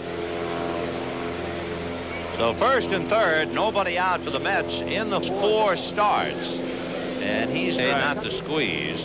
He's swinging, and instead it's ball 1. There's an airplane hovering, dragging an advertisement. High chopper down to short. Baylor to Sachs. Over to Monday in the dirt. The run is in, and of course Sachs took a shot from Mike Fitzgerald, which is why he threw the ball away. He didn't get that ball in too good a shape as Brooks goes through the high five ritual in most major league dugouts now. It's a high hopper. Baylor really just kind of lobbed it there. He didn't put much on it, and watch Sachs get dunked here. And the Dodgers too. We'll be right back after these messages from your local station. His mother, Ruby, and his fiancée next to her. I think his mom works for the phone company, and this is the first time in his 4 years where he'll actually have a ground ball to the right side. Hernandez has to feed it over to his pitcher just in time. Sachs holding at third. So Franklin Stubbs hits it on the button, but Forster is there to handle it, and the Dodgers leave Sachs at third. And at the end of 5, the Mets 4 and the Dodgers 2. Coming runs on base, trailing 4-2 this afternoon. But you should have been here last night, Josephine, and taken a look at Dwight Gooden, the youngster who had struck out 10 twice. Went all the way, struck out the side, and wound up with a career-high 11 strikeouts. 19 years old. He struck out over 300 batters in the Carolina League. I was talking to Bobby Valentine before the game at one time there in the seventh. Catcher out. Now, this is just a youngster, and Bobby went out to find out what they were talking about. He said, well, you told him to set up in the middle of the... Guerrero and Monday. High chopper to shortstop. Gardenhire to second, but 1 in the dirt. Dug out by Hernandez. Double play. Oh, what a picture double play as Baylor tried to take Backman out, and Hernandez scooped it out. Watch this pitch. It's out of the strike zone, but it was too close to take, and they try to get him. They dumped Gardenhire, but look at Hernandez, and that's why he gets gold gloves.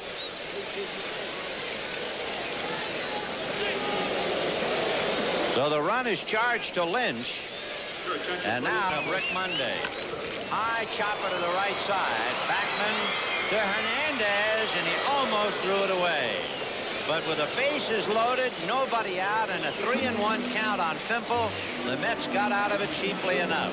4-3 New York at the end of 6. There goes Landeskog. The pitch missed, the throw down, he's out.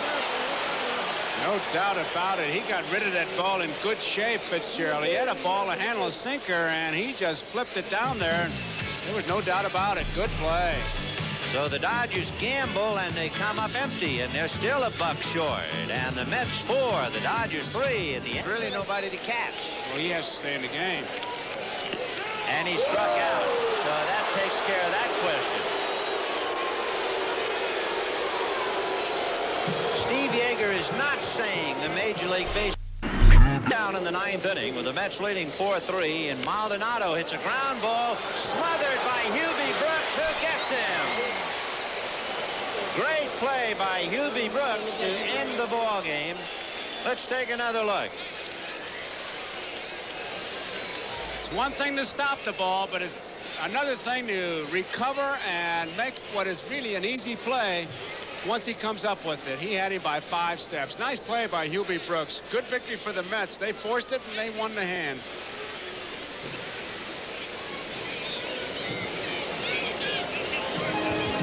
Hubie Brooks makes the play for Joe Garagiola. Vin Scully saying so long from Los Angeles, and we'll hook up with Len Berman immediately after this commercial message. Scoreboard totals are correct. For the Mets, 4 runs, 11 hits, and no errors. What for?